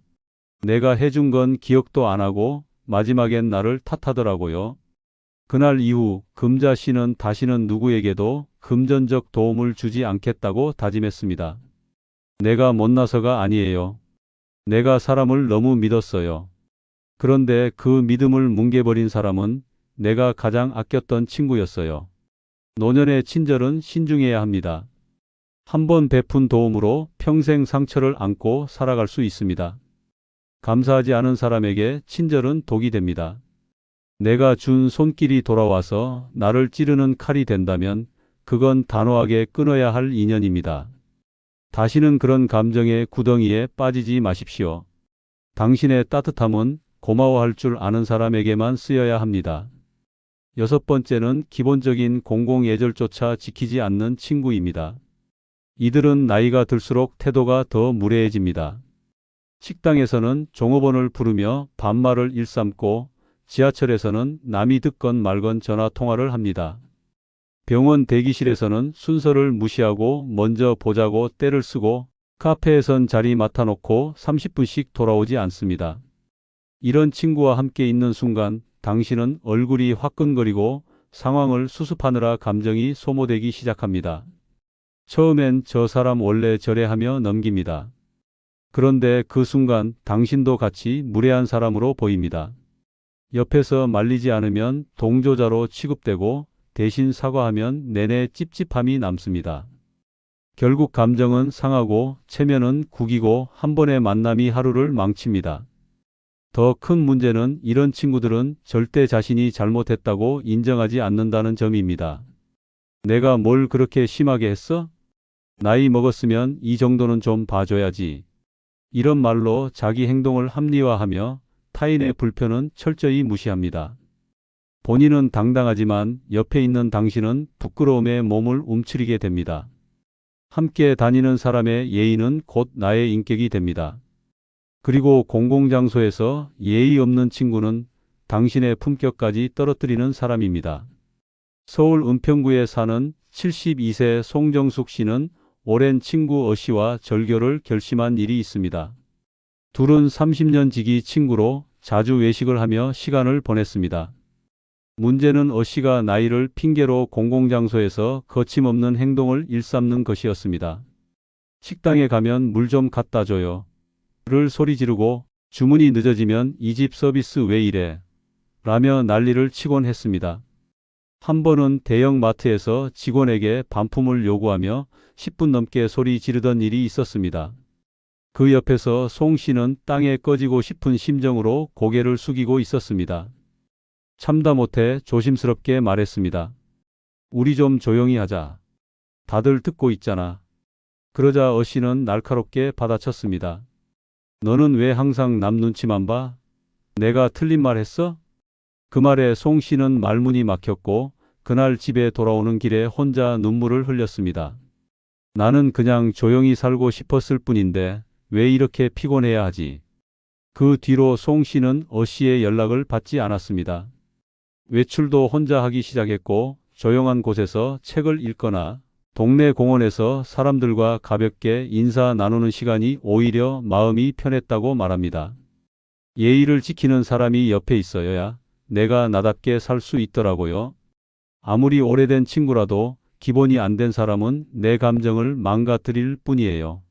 노년에는 무엇보다 편안함이 중요합니다. 누군가와의 만남 후에 마음이 복잡하고 피곤하다면 그 관계는 이미 독입니다. 예의 없는 사람은 당신을 같이 무례하게 만들고 결국 사회적 고립감까지 불러옵니다. 오래된 인연이라도 나의 품격을 지켜주는 사람이 진짜 친구입니다. 공공의 자리에서 기본조차 지키지 못하는 사람이라면 지금 당장 관계의 선을 그어야 합니다. 당신은 누군가의 실수를 대신 감내할 존재가 아닙니다. 늙어 혼자 산다고 하면 사람들은 고개를 갸웃합니다. 외롭겠다, 불쌍하다, 눈물로 하루를 보내겠지 그런 말부터 쏟아냅니다. 하지만 그건 젊은 사람들의 착각입니다.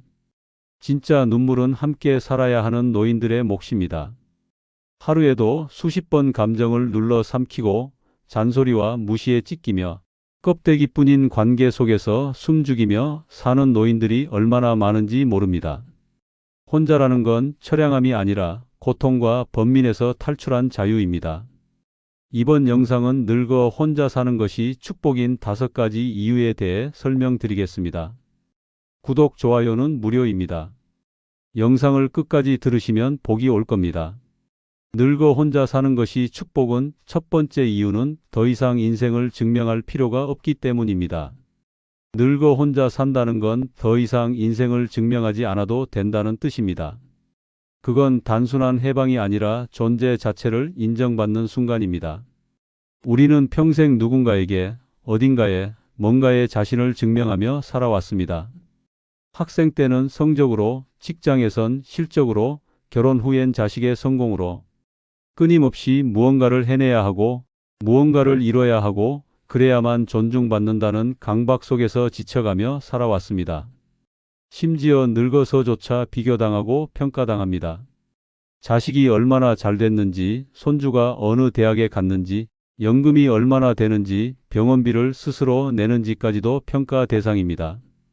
노년의 삶마저도 타인의 눈에 의해 채점당합니다. 그렇게 끝없이 인생을 증명해야만 존재 가치가 있는 사람이라는 프레임 속에 갇힙니다.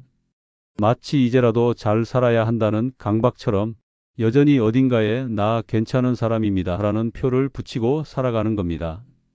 그러나 혼자 살게 되면 그 굴레에서 빠져나올 수 있습니다. 더 이상 누구에게도 나는 잘 살고 있다, 나는 아직 쓸모 있는 사람이다라고 증명할 필요가 없습니다. 내 삶의 기준은 남이 아닌 내가 되는 순간 비로소 진짜 평화가 찾아옵니다. 청소를 하지 않아도, 반찬이 부실해도, TV만 하루 종일 보고 있어도 누구의 눈치를 보지 않아도 됩니다. 그 자체로 충분하기 때문입니다. 나는 내 존재만으로도 의미 있고 누구의 평가 없이도 괜찮습니다. 증명의 굴레는 가족에게서도 시작됩니다. 부모로서, 배우자로서 자식들에게 괜찮은 어른임을 끊임없이 보여줘야 한다는 강박이 있습니다. 심지어 나는 너희에게 짐이 되지 않을 거야 라는 말조차 증명의 또 다른 방식입니다. 그러나 생각해보면 왜 늙었다고 계속 증명해야 합니까? 왜 더 이상 소득이 없다고, 사회에서 역할이 없다고 죄책감을 가져야 합니까? 혼자 살면 그 모든 보여주기가 사라집니다. 이제는 보여주지 않아도 되는 삶이 시작됩니다. 나는 이제 충분히 살아냈고 그 자체로 족합니다. 실제 사례가 있습니다. 75세 문정순 할머니는 젊은 시절부터 완벽한 엄마, 성실한 아내, 성과 좋은 교사로 살기 위해 늘 바쁘게 움직였습니다. 자식 셋 모두 대학에 보냈고 교직에서도 인정을 받으며 퇴직했습니다. 그러나 정작 은퇴하고 나서부터 공허함이 밀려왔습니다. 더 이상 보여줄 성과가 없다는 사실이 그녀를 불안하게 만들었습니다. 무엇을 하지 않으면 나는 아무것도 아니다라는 생각이 마음을 갉아먹었습니다. 어느 날 동네 마트에서 만난 지인의 말이 결정적인 계기가 되었습니다. 아직도 그 정장 입고 다녀요? 은퇴했으면 이제 좀 쉬어도 되잖아요. 그 말이 머릿속을 맴돌았습니다. 그래, 왜 나는 아직도 누군가에게 괜찮은 사람처럼 보이려고 애쓰고 있었을까? 그날 이후 문 할머니는 화장을 지우고 정장을 옷장에서 꺼냈습니다. 그리고 마음을 다잡고 혼자 살기로 결심했습니다. 자식들에게는 이제는 나를 위해 살겠다고 선언했습니다. 이사 후 첫날 문 할머니는 하루 종일 아무것도 하지 않았습니다. 아침을 굶고 점심엔 라면을 먹고 소파에 누워 오래된 드라마 재방송을 보며 시간을 보냈습니다. 처음엔 괜히 죄책감이 밀려왔지만 이틀째부터는 오히려 마음이 편안해졌다고 합니다. 이래도 괜찮구나, 아무것도 안 해도 괜찮구나라는 생각이 머릿속을 채웠습니다.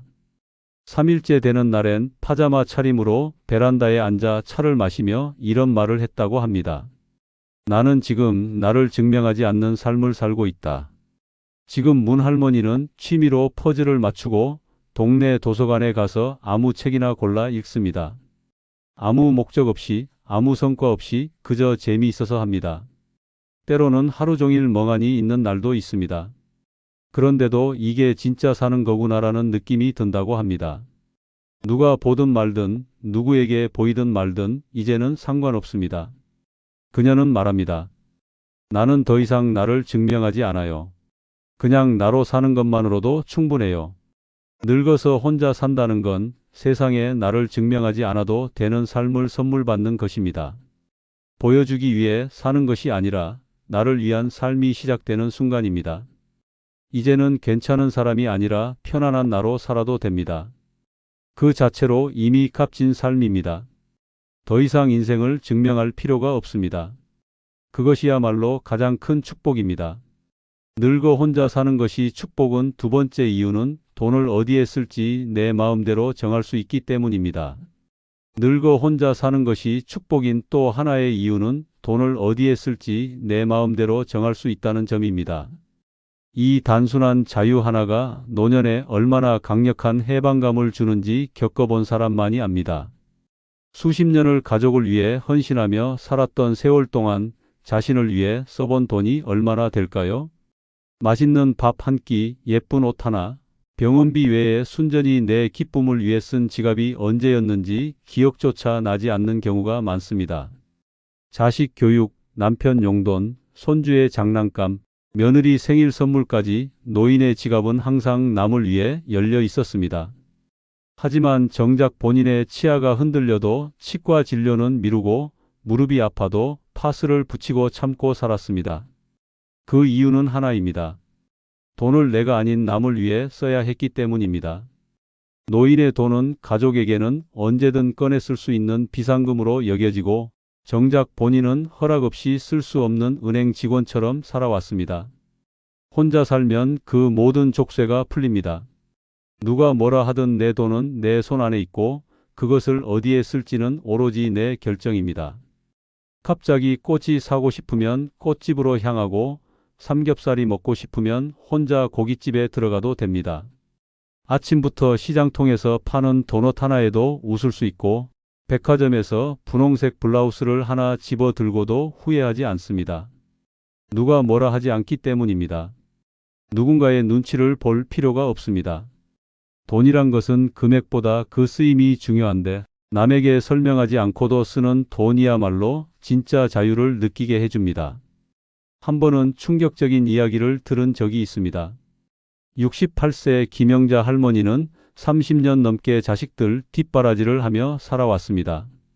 젊을 때부터 허리띠를 졸라매며 생활했고 남편은 돈이 들어오면 술과 담배로 날려버리기 일쑤였습니다. 자식 셋을 대학에 보내기 위해 보험도 해약하고 비상금도 털고 심지어 금가락지까지 팔았습니다.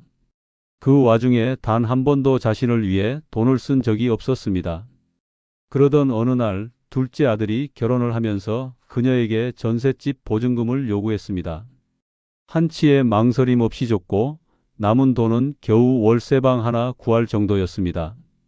그 방에서 살기 시작하면서 처음으로 혼자만의 돈을 가지게 된 김 할머니는 놀라운 선택을 했습니다. 평소 눈여겨봤던 미용실에 들어가 단발머리를 싹둑 잘라버리고 분홍색 파마머리로 스타일을 바꾸었습니다. 이웃들은 깜짝 놀랐고 자식들은 전화로 노망 났냐고 쏘아 붙였습니다. 하지만 김 할머니는 웃으며 말했습니다. 처음으로 내 돈 내 마음대로 써봤어요. 기분이 세상을 다 가진 것 같았어요. 그날 이후 김 할머니는 주말마다 혼자 영화관에 갑니다. 관객석 맨 뒷줄에 앉아 콜라와 팝콘을 즐기며 웃고 울고 합니다. 전에 한 번은 로맨틱 코미디 영화를 보다가 혼자 키득거리며 웃었는데 옆자리 청년이 돌아보며 말했습니다. 할머니, 되게 즐거워 보이시네요. 그 말에 김 할머니는 처음으로 눈물이 났다고 합니다. 자신을 위해 돈을 쓰고 그것이 웃음이 되어 돌아왔던 그날의 감동을 아직도 잊지 못한다고 말합니다. 늙어 혼자 산다는 건 결국 나를 위해 살아가는 법을 배우는 일입니다. 돈을 어디에 쓸지 내가 결정할 수 있다는 것, 그것은 자유 이상의 행복입니다. 이제는 남이 아닌 나에게 돈을 써도 됩니다. 평생 참아온 작은 사치, 그건 축복입니다. 지금부터라도 지갑을 열어보십시오. 그 안엔 아직도 행복을 살 수 있는 기회가 남아 있습니다. 늙어 혼자 사는 것이 축복은 세 번째 이유는 불편한 사람과의 관계를 끊어도 되기 때문입니다. 늙어 혼자 산다는 것은 결국 관계라는 굴레에서 벗어나는 일입니다. 불편한 사람과의 관계를 끊을 수 있다는 건 노년에 주어지는 가장 강력한 자유입니다. 젊을 때는 가족이니까, 직장이니까, 사회적 체면이 있으니까 억지로 웃고 억지로 맞춰가며 살아야 했습니다. 내키지 않는 전화에 억지로 응답하고 마음에도 없는 말로 상처를 덮으며 살아왔습니다. 그러면서도 속은 썩어갔고 마음은 점점 황폐해졌습니다. 늙어서까지 그 불편한 관계를 유지하느라 자신을 망가뜨리는 사람들이 얼마나 많은지 모릅니다. 가장 독한 관계는 피 한 방울 섞인 가족입니다. 자식이라는 이름 아래, 형제라는 명분 아래, 은혜라는 덫 아래에서 벗어나지 못한 채 평생을 종처럼 살다 가는 노인이 수두룩합니다. 명절마다 얼굴을 붉히고 돈 문제로 갈등을 빚고 말 한마디에 가슴에 비수를 꽂는 그런 관계를 유지하면서도 어쩔 수 없지라는 말로 스스로를 옭아매고 삽니다. 하지만 진실은 다릅니다. 이제는 끊어도 됩니다. 늙어서 혼자 산다는 건 관계의 사슬을 하나씩 풀어낼 수 있는 절호의 기회입니다. 그래도 가족인데라는 말보다 더 무서운 독이 없습니다. 그 말에 목줄이 묶이고 그 말에 마음이 찢어집니다. 하지만 혼자 사는 순간 선택이 가능해집니다. 따뜻한 사람만 곁에 두면 됩니다. 나를 배려해주는 사람, 내 말에 귀 기울여주는 사람, 나를 사람답게 대해주는 사람만 옆에 두고 나머지는 과감히 밀어낼 수 있습니다. 연락하지 않아도 됩니다. 명절이라고 안부 인사 돌리지 않아도 됩니다. 그들을 만나지 않는다고 해서 내가 나쁜 사람이 되는 것도 아닙니다. 오히려 나를 지키는 일입니다. 불편한 관계를 끊고 나면 공기가 달라집니다. 호흡이 깊어지고 마음이 가벼워집니다. 그동안 얼마나 많은 감정을 억눌렀는지, 얼마나 많은 밤을 분노와 눈물로 지새웠는지 알게 됩니다. 그리고 그제야 비로소 진짜 웃음이 나옵니다. 혼자라는 것이 곧 자유라는 걸 깨닫는 순간 인생이 다시 시작됩니다. 실제 사례가 하나 있습니다. 70세 윤말순 할머니는 평생을 시누이와의 갈등 속에서 살아왔습니다. 시댁과 가까운 곳에 살다 보니 시누이와 얼굴을 마주칠 일이 잦았고 그때마다 시누이는 윤 할머니의 옷차림, 음식, 집안일까지 하나하나 간섭했습니다. 노인네가 무슨 치장을 하냐, 애들 교육 똑바로 못 시켜서 그렇다 등 듣는 말마다 심장을 후벼 팠습니다. 남편은 가족끼리 그러는 거지라며 늘 시누이 편을 들었습니다. 그렇게 40년을 참고 살아온 윤 할머니는 남편이 세상을 떠난 뒤 드디어 결심했습니다. 집을 정리하고 동네도 떠났습니다. 연락처를 싹 정리하고 새 전화번호로 바꿨습니다. 시누이가 알 방법이 없도록 깨끗이 사라졌습니다. 이사를 하고 첫날 작은 원룸에 앉아 라면을 끓여 먹으면서 처음으로 살 것 같다는 말을 했다고 합니다. 그동안 그토록 단절을 원했으면서도 죄책감에 두려움에 실행하지 못했던 일이 결국 자신을 살려낸 것입니다. 지금 윤 할머니는 일주일에 2번 노래교실에 다니고 동네 꽃집에서 아르바이트도 합니다. 새 친구도 생겼고 이름을 불러주는 사람들이 생겼습니다. 더 놀라운 건 얼굴이 달라졌다는 것입니다. 주변 사람들은 피부가 맑아졌다, 웃는 모습이 진짜 여유로워 보인다고 말합니다. 윤 할머니는 말합니다. 나는 이제 내 감정을 아끼지 않아요. 나를 불편하게 하는 사람을 위해 웃어주지 않아요. 그게 나를 사랑하는 방법이에요. 늙어서 혼자 산다는 건 결국 나를 불편하게 했던 수많은 관계에서 해방되는 일입니다. 그건 단절이 아니라 회복입니다. 마음의 평화를 되찾는 시작입니다. 더 이상 불편한 관계에 끌려다니지 않아도 됩니다. 이제는 나를 위해서 살아도 됩니다. 관계를 끊는 것이 아니라 나를 지키는 선택입니다. 그것이야말로 노년에 누릴 수 있는 최고의 축복입니다. 늙어 혼자 사는 것이 축복은 네 번째 이유는 누구와도 비교하지 않아도 되기 때문입니다. 늙어 혼자 산다는 것은 비교라는 지옥에서 벗어나는 일입니다. 누구와도 비교하지 않아도 된다는 건 생각보다 훨씬 큰 자유입니다. 살아오면서 얼마나 많은 비교 속에 자신을 짓눌렀는지, 얼마나 자주 남의 인생을 부러워하며 자신의 삶을 깎아내렸는지 모릅니다.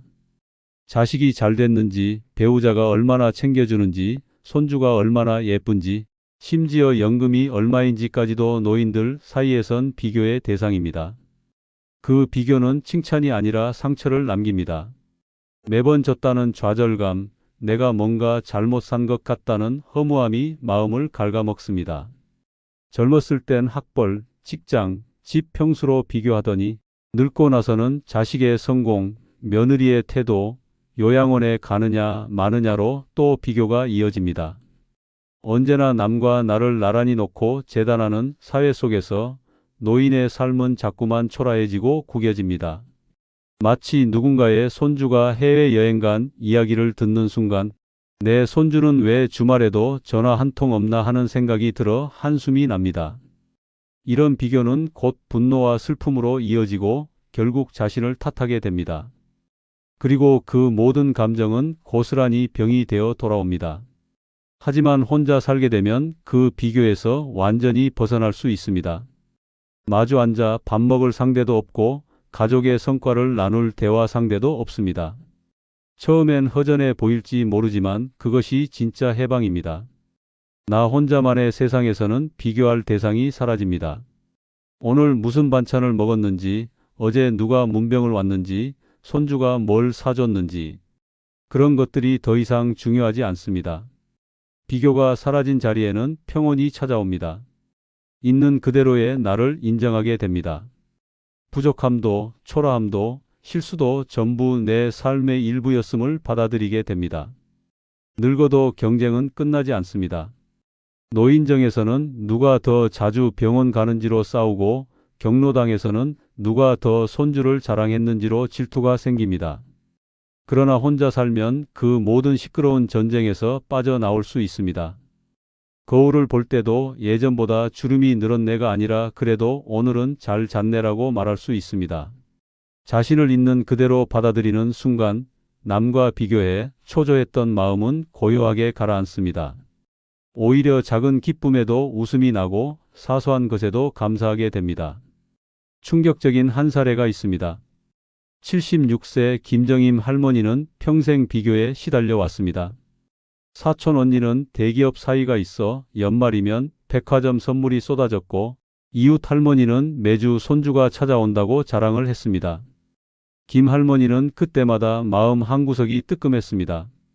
자식은 있지만 연락도 뜸했고 사위는 평범한 회사원이라 큰 선물도 없었습니다.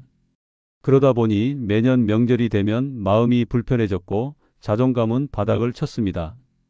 그러던 중 어느 날 우연히 이웃과의 말다툼에서 당신네 집은 애들도 연락 없잖아 라는 말을 듣고 충격을 받았습니다.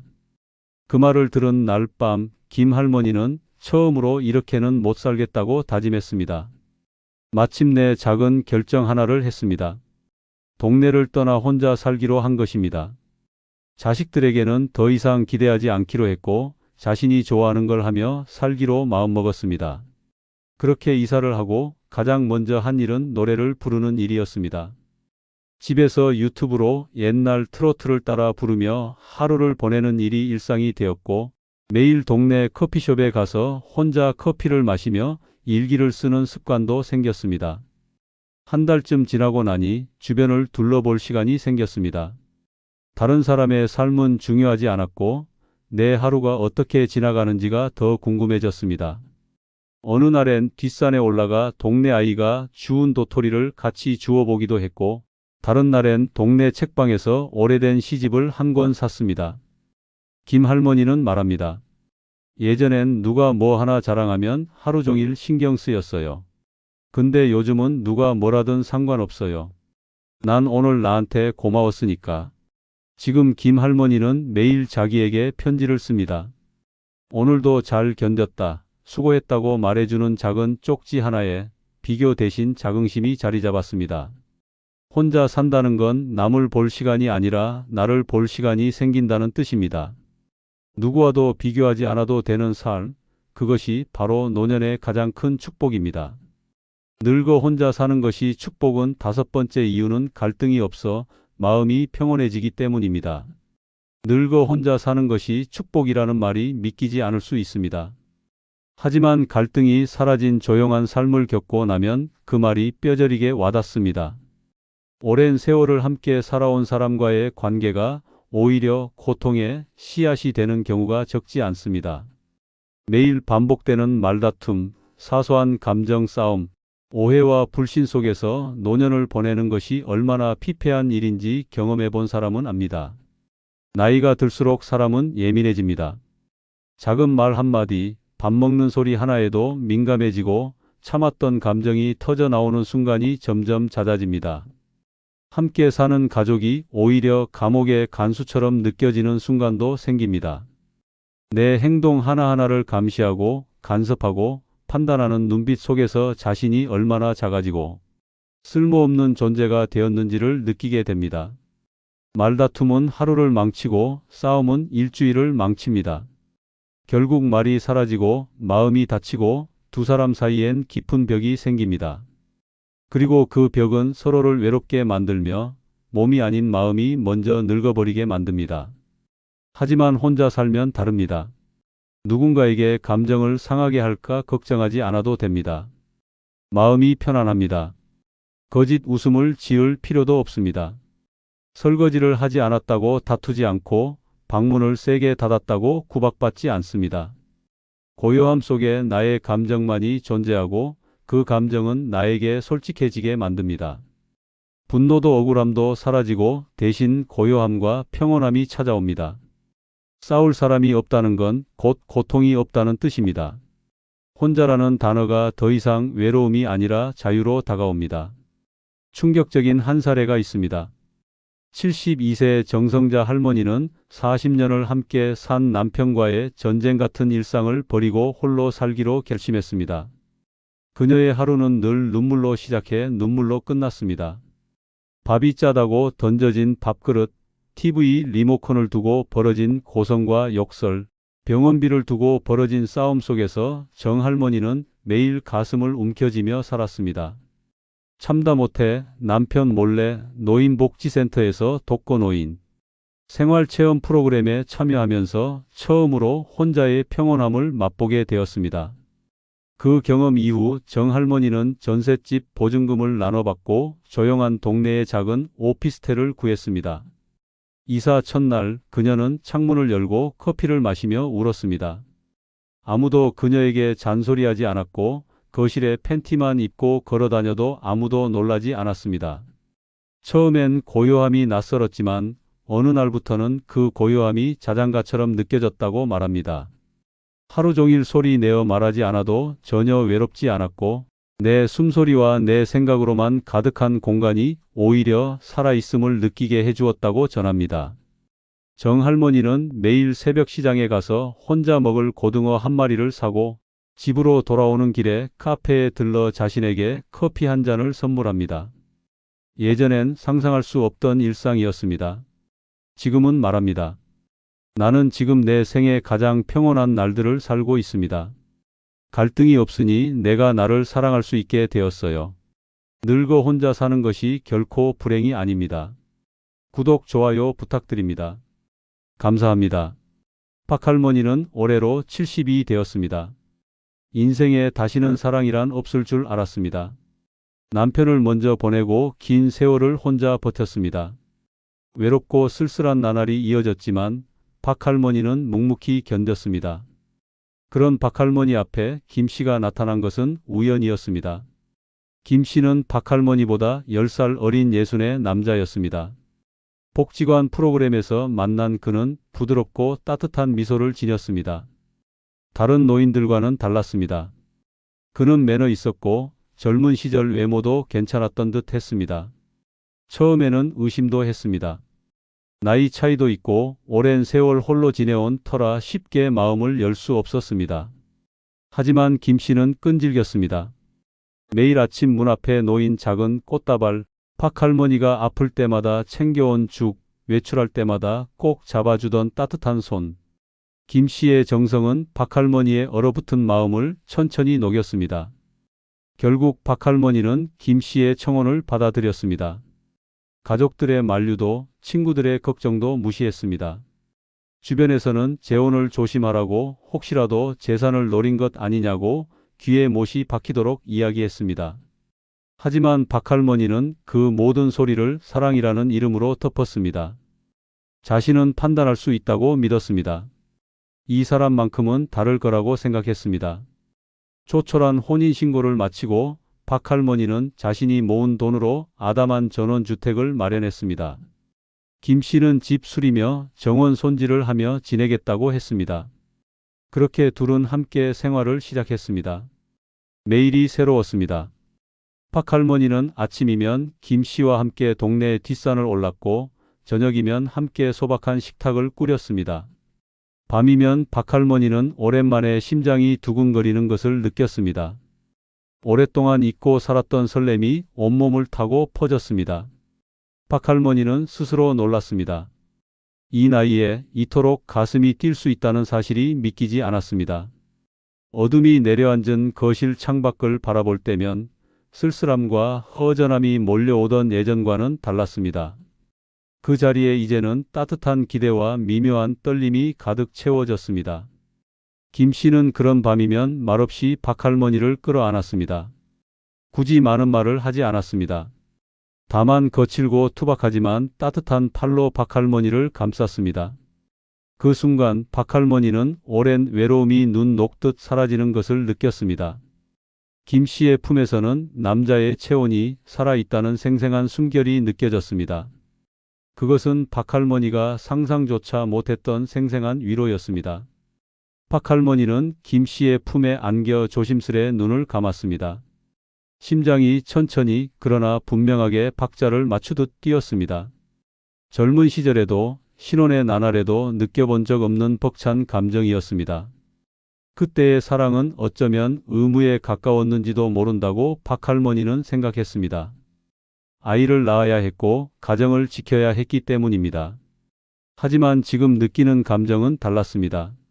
의무도 책임도 없는 오로지 본능적으로 가슴 깊은 곳에서 올라오는 설렘이었습니다.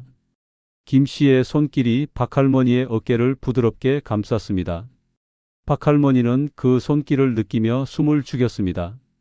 어쩌면 이토록 애타게 누군가의 손길을 기다렸던 자신이 부끄럽기도 했습니다. 하지만 박할머니는 그런 감정을 숨기지 않기로 했습니다.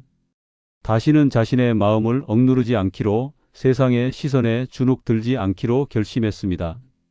그날 밤 박할머니는 처음으로 김씨 앞에서 수줍게 웃었습니다. 깊은 주름 사이로 번진 웃음은 세월을 뛰어넘는 따뜻함을 품고 있었습니다. 김씨도 그 웃음을 보고 가볍게 박할머니의 등을 토닥였습니다. 박할머니는 그 짧은 접촉 하나에도 심장이 요동치는 것을 느꼈습니다. 눈물이 핑 돌았습니다. 이토록 단순한 행복이 존재한다는 것을 이제야 알게 된 자신이 한편으로는 안타깝기도 했습니다. 창밖에서는 봄비가 부드럽게 내리고 있었습니다. 방 안은 조용했고 두 사람 사이에는 미묘한 온기가 흘렀습니다. 박할머니는 김씨의 품에 기대어 조심스레 중얼거렸습니다. 고마워요.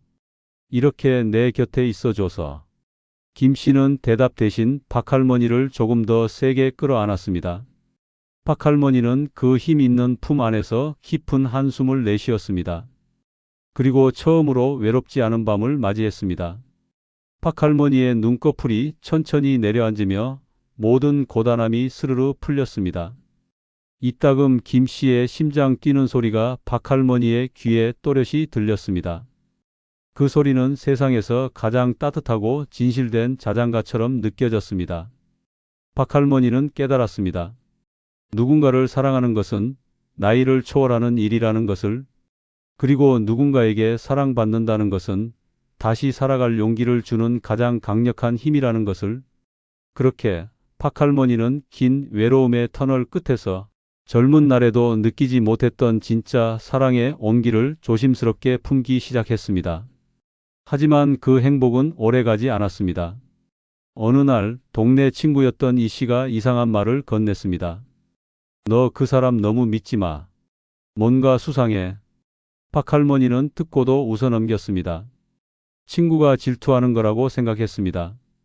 그러나 이상한 일들이 하나둘 눈에 들어오기 시작했습니다. 김 씨는 박할머니가 없는 틈을 타 친구들과 문자를 주고받았습니다. 심지어 박할머니의 집에서 친구들을 몰래 만난다는 소문까지 돌기 시작했습니다. 박할머니는 참을 수 없어 김 씨의 휴대폰을 몰래 확인했습니다.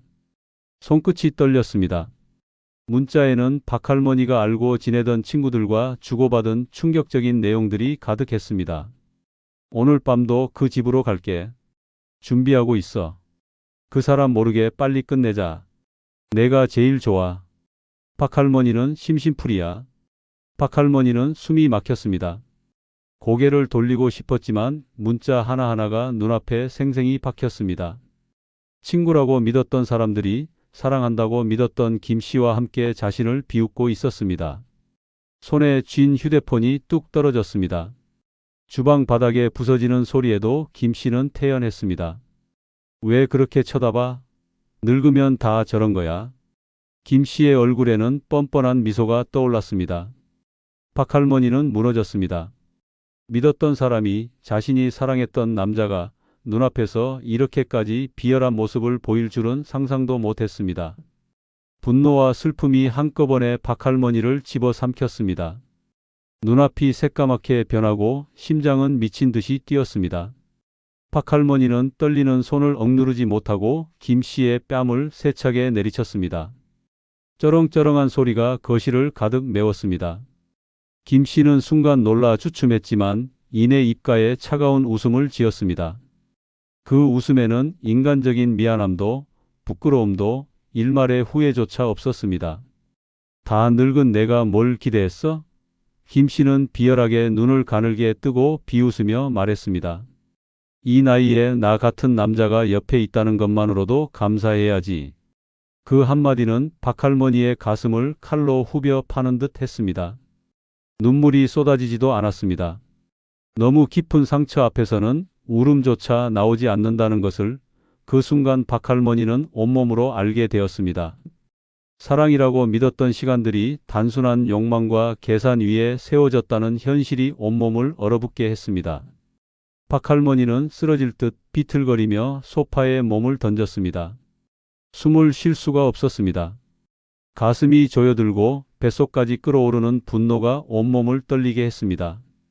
눈앞에는 김 씨의 냉소 어린 얼굴이 아른거렸습니다. 귀에는 친구들이 건넸던 달콤한 거짓말들이 되새겨졌습니다. 언니, 김 씨는 진짜 좋은 사람이야. 언니, 우리 모두 부러워하고 있어. 그 따뜻한 말들 뒤에 숨겨져 있던 배신이 이제야 드러났습니다. 박할머니는 이 씨, 정 씨, 김 여사 함께 울고 웃으며 세월을 나누었던 사람들이 김 씨와 짜고 자신을 조롱했던 사실을 머릿속으로 되새겼습니다. 함께 식탁을 나누고 함께 눈물을 훔치던 사람들이었던 그들의 얼굴이 하나하나 떠오를 때마다 가슴은 찢어지는 듯 했습니다. 밤새 박할머니는 거실에 앉아 있었습니다. 누군가 몸을 붙들어주지 않으면 금세라도 무너져 내릴 것 같았습니다. 어둠이 짙게 내려앉아도 새벽에 찬 기운이 몰려와도 박할머니는 그 자리를 떠나지 못했습니다. 두 손을 무릎 위에 얹고 고개를 푹 숙인 채 꼼짝도 하지 않았습니다. 몸은 점점 식어갔습니다. 손끝은 얼음장처럼 차가웠습니다. 심장은 여전히 고통 속에서 미친 듯이 뛰었지만 온몸은 죽은 것처럼 굳어갔습니다. 세상의 모든 온기가 사라진 것 같았습니다. 창밖에서는 개 짖는 소리, 멀리서 울리는 자동차 경적 소리까지 들렸지만 박할머니는 아무것도 듣지 못했습니다. 머릿속에는 오직 하나, 왜 나였을까 하는 생각만이 맴돌았습니다. 아침이 되자 박할머니는 비틀거리며 일어섰습니다. 주름진 손등에 깊게 팬 핏줄이 선명하게 드러났습니다. 눈가는 부어올라 있었고 입술은 바싹 말라 있었습니다. 그러나 박할머니의 눈빛은 새벽처럼 서늘했습니다. 깨달음과 결심이 가득한 눈빛이었습니다. 박할머니는 거칠게 숨을 들이쉬며 중얼거렸습니다. 다시는 속지 않겠습니다. 다시는 당하지 않겠습니다.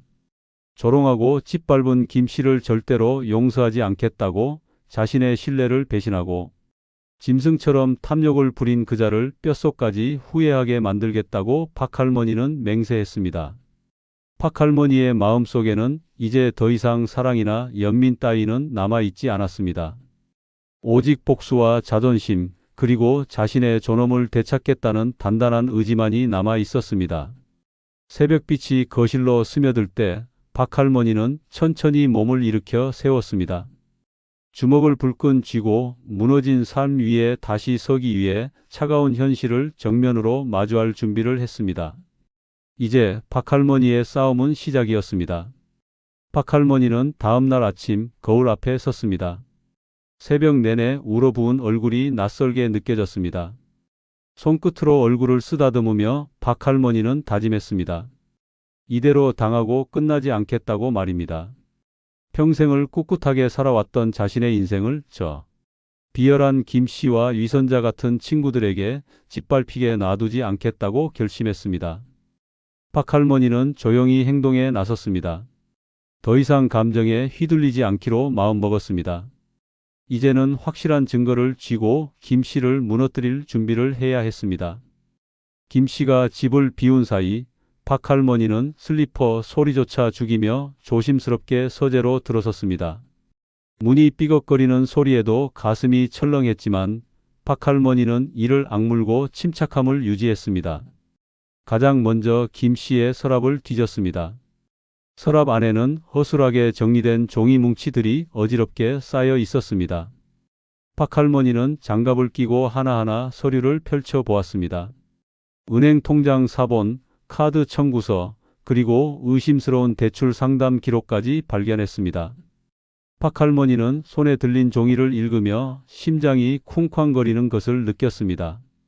본인 외 타인 연대 보증, 신청 서류 첨부 필수. 박할머니는 숨을 삼켰습니다. 자신의 이름이 선명하게 기재된 서류가 눈앞에 펼쳐졌습니다. 김씨는 몰래 박할머니의 인감 도장을 찍어 대출을 받으려 했던 것입니다. 박할머니는 손끝이 떨리는 것을 참으며 서류를 하나하나 촬영했습니다. 하지만 여기서 끝이 아니었습니다. 박할머니는 옷장으로 향했습니다. 평소 김씨가 절대 열지 못하게 했던 작은 캐비닛이 눈에 들어왔습니다. 자물쇠를 살펴본 박할머니는 김씨가 평소 사용하던 생년월일로 조심스럽게 조합을 맞췄습니다. 딸깍거리는 소리와 함께 캐비닛이 열렸습니다.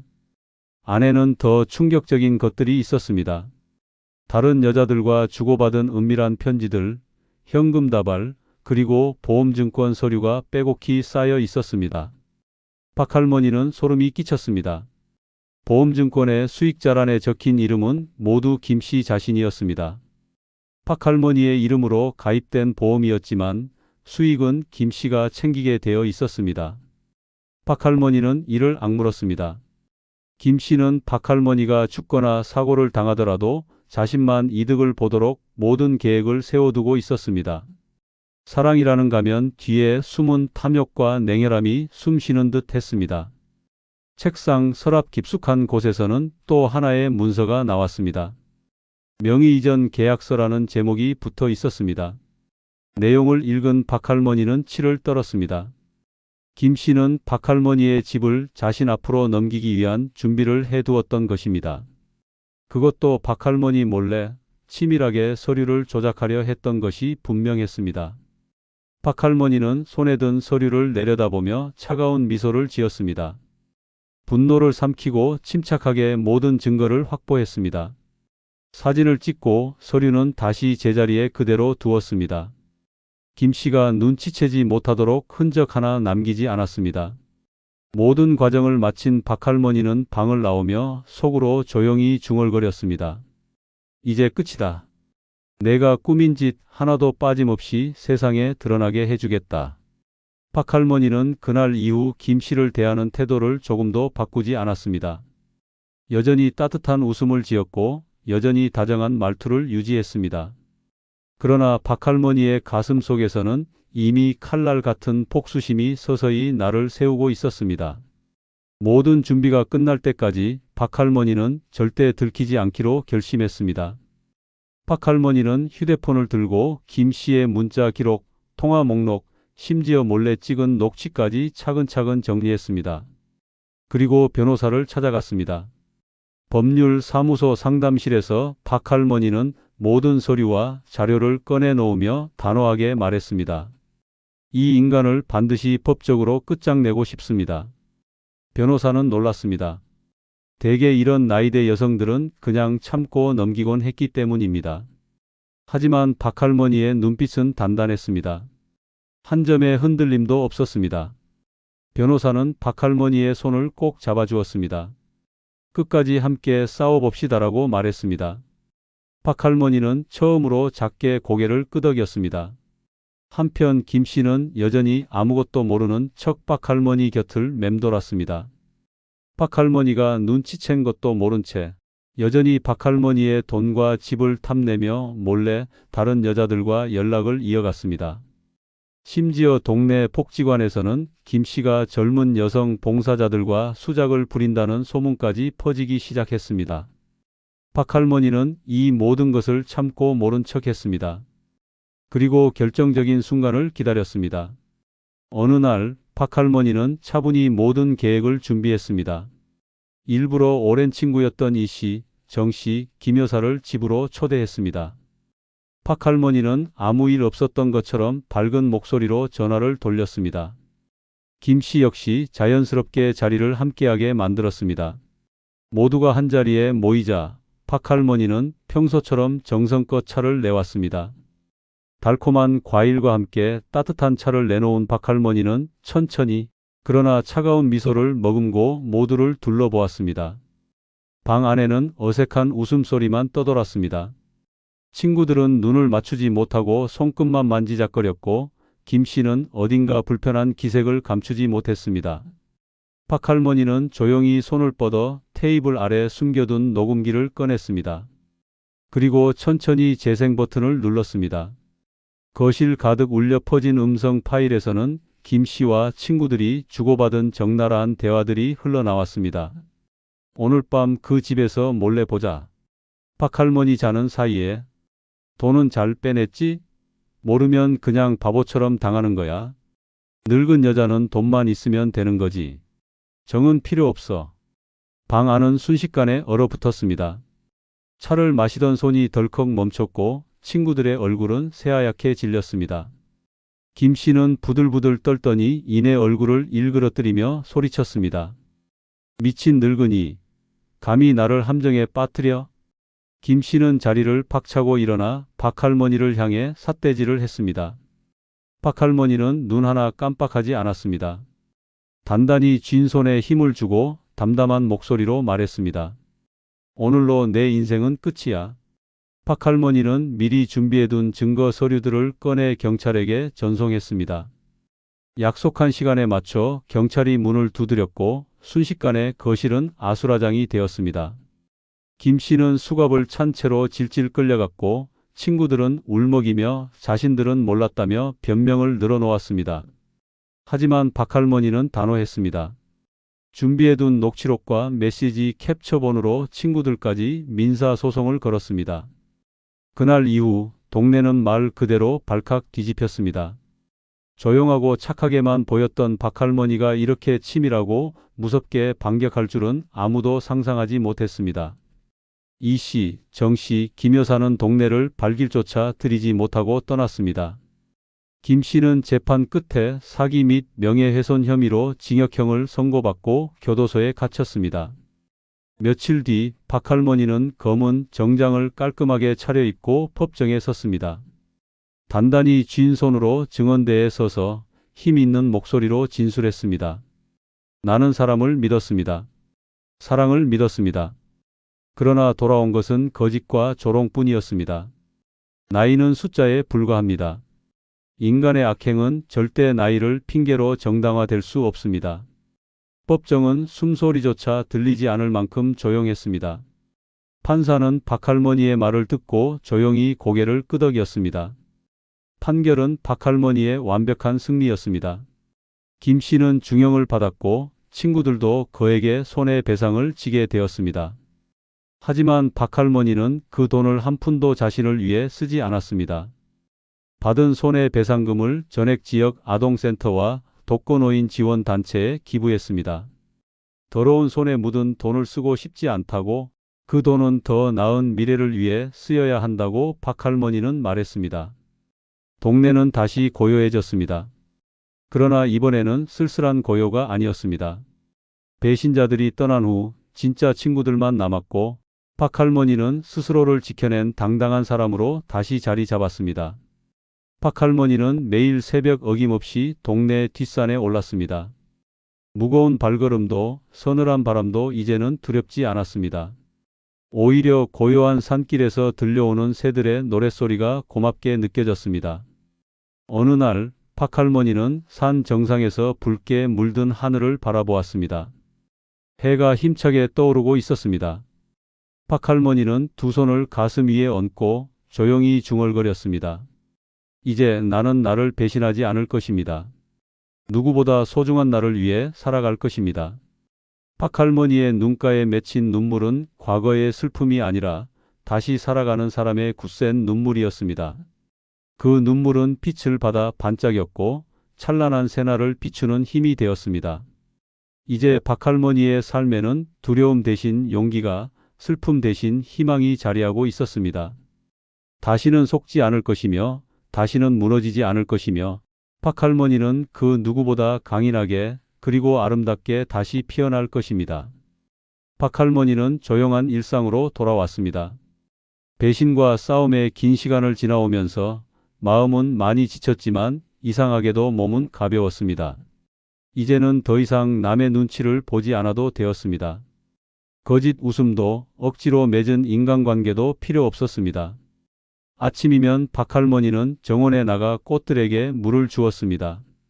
작은 텃밭에 상추와 고추를 심고 흙을 손끝으로 만지는 일이 하루의 시작이 되었습니다. 텃밭 가꾸기는 단순한 노동이 아니라 다시 자신을 돌보는 시간으로 느껴졌습니다. 한 포기 한 포기 씨앗을 심으며 박할머니는 스스로에게 말했습니다. 나는 다시 자라날 것이다. 혼자서 보내는 시간은 생각보다 고요하고 평화로웠습니다. 예전에는 누군가 곁에 있어야만 외롭지 않다고 생각했습니다. 그러나 지금 박할머니는 비로소 깨달았습니다. 진짜 외로움은 다른 사람에게 기대려는 마음에서 시작된다는 사실을 말입니다. 박할머니는 작은 일에도 웃을 수 있게 되었습니다. 베란다에 피어난 작은 꽃송이 하나, 텃밭에 열린 조그만 열매 하나에도 박할머니는 감사함을 느꼈습니다. 누군가를 미워하고 증오하는 데 쏟았던 에너지를 이제는 자신을 사랑하는 데 쓰기로 마음먹었습니다. 시간이 흐르면서 동네 사람들도 박할머니를 다시 바라보게 되었습니다. 처음에는 수군거리고 피하는 이들도 있었습니다. 하지만 박할머니는 개의치 않았습니다. 마트에서 만난 아이가 박할머니에게 과자를 건네며 웃었을 때 박할머니는 오랜만에 진심 어린 웃음을 지었습니다. 사람들의 시선이 중요한 것이 아니라 자신이 어떤 마음을 가지고 사는지가 더 중요하다는 것을 알게 되었기 때문입니다.